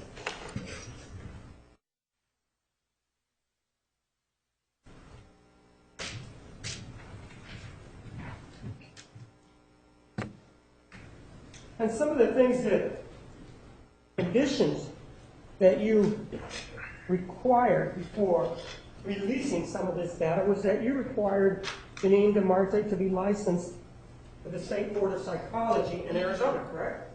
That's what I requested, yes. And you didn't have any reason to doubt that she was licensed in the state of Arizona, did you? At that time, I didn't know if she was still licensed or if there was any complaints pending against her. You could have checked with the state of Arizona to know whether or not she had been Discipline. disallowed. Yes. Right? You Yes. could have. Yes. But instead, one of the conditions was that you indicated was that she'd be licensed in the state of Arizona, right? Yes. And you received raw data from another psychologist, a female psychologist in this right? You talk about then or at any time? I'm talking at any time. Oh, yes, I did. And there wasn't any requirement that you be licensed in the state of Arizona, was there? No, actually, it's licensed anywhere, but she was practicing, so it didn't, if she was licensed anywhere, it wouldn't have made any difference. But no, you requested specifically that she be licensed in Arizona. That's Well, what you said. yes, that was because that's where I was told she was licensed, so I was making sure she still had the license. But when the items were disclosed to you, there was no requirement from the other party, the female psychologist, before she sent out those items to you, that you signed anything in terms of, before she disclosed the raw data, right? That's, wait, you're saying she didn't ask me, is that what you're asking? It was a bad question. The female psychologist that disclosed the raw data to you, number one, whatever you've been calling her, it's true that she didn't require you to sign anything or indicate that you were licensed anywhere. Correct. Just disclosed it to you, right? Well, no, I would assume she found out that I was licensed or already knew me. I'm not asking you what to assume. I'm Okay. saying she just turned them over to you, right? Yes. And one of the other things was that you indicated or required was that, before you turn it over, was that Janine DeMarte, who's a doctor, be trained in these materials. Isn't that what you required? Yes. You're not on any Arizona psychology board that polices the conduct of other psychologists here, are you? No. And when the items were turned over to you by psychologist number one, the female, it didn't require you to be tested, they didn't require you to meet any of those requirements, did they? No. Oh, I'm sorry, I didn't mean to interrupt. No, no. And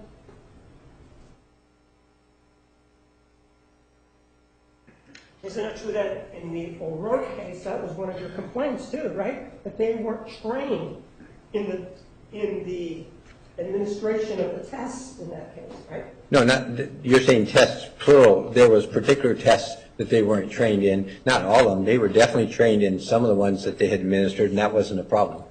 But there was at least one test that you believe they weren't trained to administer. Correct. And you also told us that you thought that the way they administered that test was incorrect in the O'Rourke case. The way they interpreted it. The way they interpreted it was incorrect. And in fact, in that one, you indicated or maybe recommended to your client that she refer that to some licensing bureau, right? It's to the ethics committee, and yes, it wasn't just that issue. It was a variety, but those were included. That's correct. You then, with regard to Dr. DeMarte, wanted her to avow that she had no pending complaints, right? Yes. When the items were disclosed to you by psychologist number one, you weren't required to avow that you had any pending complaints, right? That's correct. Or you weren't asked to avow that you had any ethical issues, whatever, were you? Well, that's still broad. And ethical complaints is the key, not the issues. Well, isn't it true that you required Dr. DeMarte to avow to you or sign something saying she had no ethical issues with the State Board of Arizona? Yeah, that's what I meant, pending complaints. That's what that means. You, the other psychologist that Correct. turned this over to you did not require that of you, right? Correct. And without her avowing, that's not required that you undertake this sort of screening process. That's not required of you as a psychologist, is it? No, it generally is not. Okay? And in this particular case, you would not disclose the data and the items that we discussed earlier today unless she signed something, right? And by she, I mean Janine DeMarte. There was another key. Yes to the sign something, but you didn't read all the parts that were included, which also included releasing the confidential copyright information to anybody else, which was part of the key. And that was something else you wanted her to not release this to anybody, right? A non-professional, correct? Right. You didn't want her to disclose the confidential raw data, including actual copyright test questions and answers, to anybody other than another psychologist. Is that it? Correct. Or I don't know if I said psychologist or mental health professional, but same idea. And unless she signed something like that, you were not amenable to disclosing any of the raw data in this case, right? I did not want to unless that is correct. You were under the understanding that she had discussed the PDS information with the prosecutor, or had disclosed the raw data in the PDS to the prosecutor. No, I didn't really know that one. I was actually talking about the TSI. I didn't know until you brought it up and told me you had a copy that the PDS was given to you, or somehow you had it. You think that she gave me the PDS? I had no idea. I didn't know until either the other day or today that you had it. But that wasn't what I knew then, and that wasn't what I was referring to then. I was referring to the first part of this case with the TSI. You understand that the PDS was obtained from Richard Samuels. Objection misstates the evidence. Overruled. You may answer. I don't know. I know he released it to, I believe, Dr. DeMarte. I don't know how you got it. No. Well, didn't you say that you reviewed the testimony from the prior trial? Try to, yes. There's 5 months worth, so go ahead. And isn't it true that in your summary it talks about Richard Samuels? Yes, And it talks about what he said and what he testified to in the previous trial? I believe so. I don't remember, but I can look again. I don't remember him talking about having given you or somebody the PDS, so I don't recall So that. do you think that his turning over, marking exhibit number 540, do you think that he is unethical? Is that what you're saying? Objection misstates the testimony. Overruled. If he released, I'm sorry, did you want me to Do you think answer? it was unethical for him to have it in his file and then have it marked as an exhibit? Do you think that was unethical for him to go ahead and have it marked? It's not unethical to have it in his file. I mean, that's where you're supposed to have it. No, have it marked was my question. I don't know. It depends on what we mean by marked. If somehow that released it to say you or others, that is a problem. And that I would be concerned with that, yes. You see exhibit 540? Yes. It's marked for identification by the state. You see that? I can't tell state. No, I that's the don't. plaintiff. You see that? Oh, yes, thank you. I'm sorry. Didn't mean And to- then it's in evidence on March 19th of 2013. Yes, I see that now. Or I saw that this morning. And this is what you had us cover up in part, right? Yes. So you're, based on that, if he released it in this courtroom, you think that he has ethical issues? Objection misstates the testimony as to who released it. Overruled. You may answer the question. If he, I don't know what he did. I don't know what the conditions were. If somehow he released it or gave it to you, that would be an ethical issue that a committee would need to look at. I don't know what his conditions were in the court. I don't know if he was required, like I was before, to give something, but they weren't going to distribute it. So I just don't know. If he did give it to you, that is a problem. Saying, give it to me. What if it was in his file as my hypothetical? Yes. And from his file to the clerk, it was marked with this green sticker, and then it was made part of the evidence. You're saying that is that unethical? It's a, Objection misstates the testimony as to how it happened. Overruled. You may answer the question. it's two parts of that. Sometimes documenting something that doesn't get released, we have to do. I've done that in cases too, where the judge marked it, but then at the end of that day gave it back to me, so it wasn't released to the public. I don't know the conditions. If that was not done, and okay, and essentially anybody had access, meaning you, to go get it, then that is a problem that I think. I can't say it's unethical because it's not my decision, but an ethics committee would be the ones to look at that, and I think there would be concerns because that's by them and the test manufacturer, because as you saw at the bottom, it is copyrighted, and the validity of all these tests are based on it not being just opened up to the public. Is this something that you would report to the ethics committee? I would usually recommend the client. Oh, I'm sorry. Objection relevance. Sustained. So you didn't sign that. You called it a confidentiality agreement, didn't you? You wanted her to sign something called a confidentiality. I think if that's what it says at the top, that's probably correct. I just don't remember how we headed it, but that sounds correct. She didn't sign it, right? That is my understanding. And then you were ordered to turn them over anyway, aren't you? I was, yes, but my understanding was there were some stipulations and So, conditions. sir, is that yes, you were ordered to turn them over? Well, it wasn't a flat turn them over. There was more. My understanding was there was a discussion among you and the judge made it clear that, yes, we all understand the conditions, and I was told to go ahead and send it to her, and I did.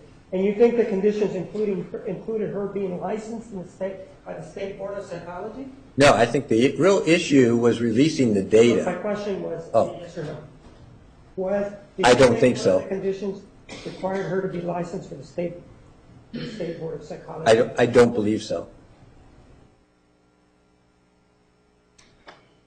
And you disclosed these items sometime after October of 2014, right? That's the part I was looking at. I don't have the cover letter here to tell you what date it was actually. As soon as we got the information from the judge, we sent them. And there was a court order, right? That was my impression. I don't think I actually got a copy, but it was relayed to me. And then, sir, with regard to this exhibit here, Exhibit 838, you see this one? Not yet. Yes.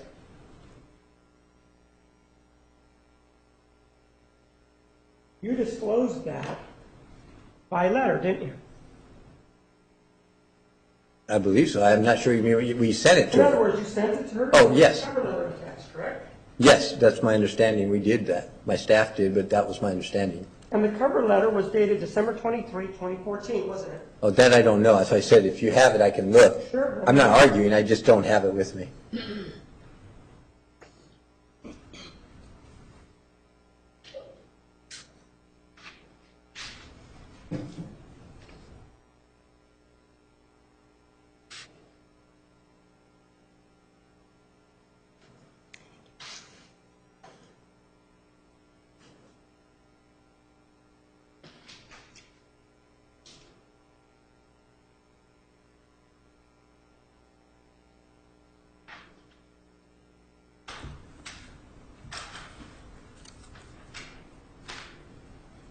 You should take a look at Exhibit 839 and please read it to yourself. Thank you.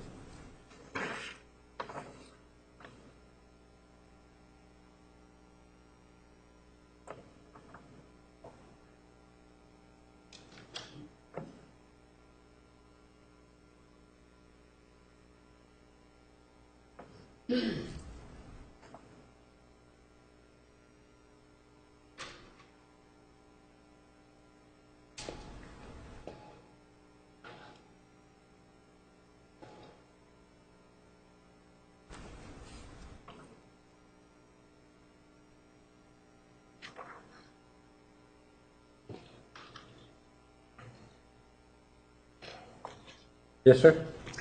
And signed by you, right? Yes, sir. Yes. In it, you indicate that you should be aware of the confidentiality regarding the release of these documents that we're talking about, including Exhibit 838, right? Yes. And then you cited part of the federal regulations, which are 42 CFR Part 2, right? Yes, I didn't memorize. Whatever it is. Yes. So take a look at it. Okay. Exhibit 839. Judge, I'm going to object for relevance as to any federal statute. Approach.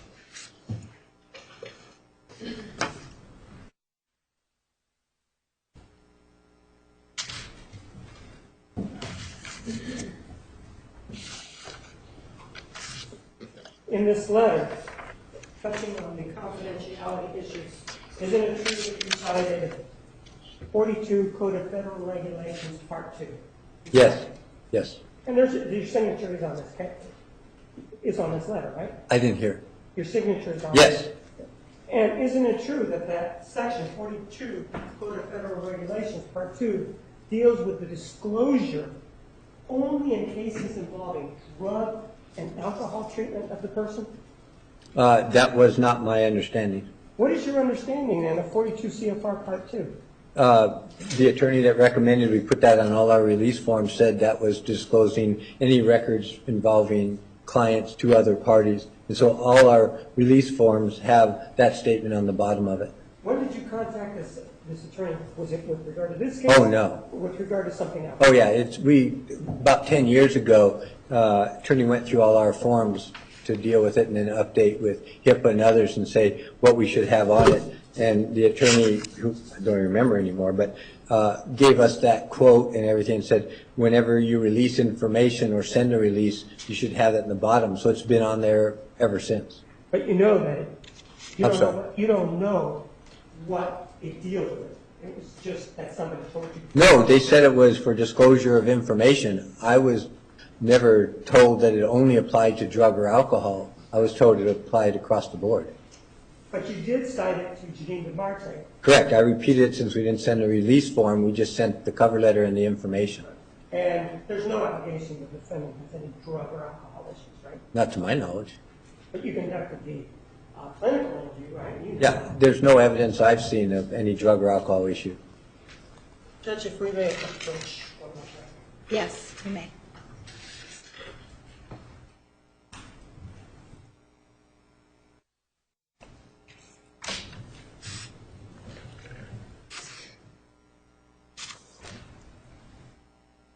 Sir, with regard to Exhibit 238, the date that it was written, you see it there?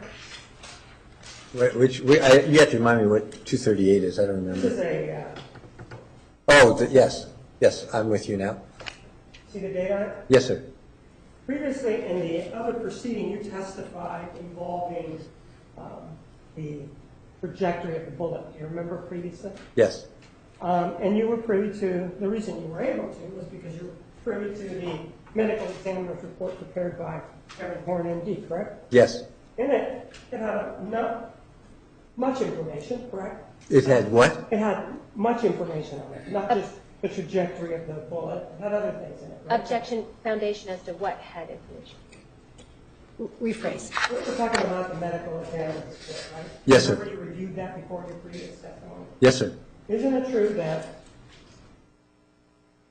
July 28, 2008 is Travis Alexander's birth date? July 28. I don't actually know that off the top of my head. I'd have to actually go back and look. I don't know that. I don't have any other questions. All right, redirect. Sylvia Pope. You may.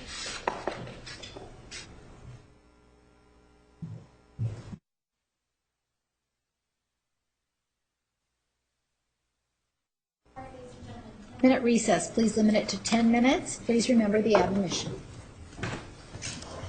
All right.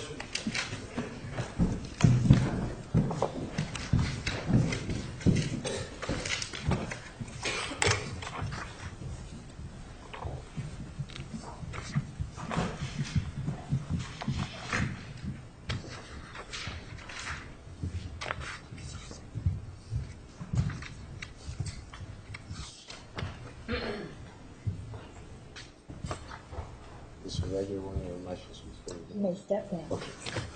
Sorry to bother you each time. I just want to make sure.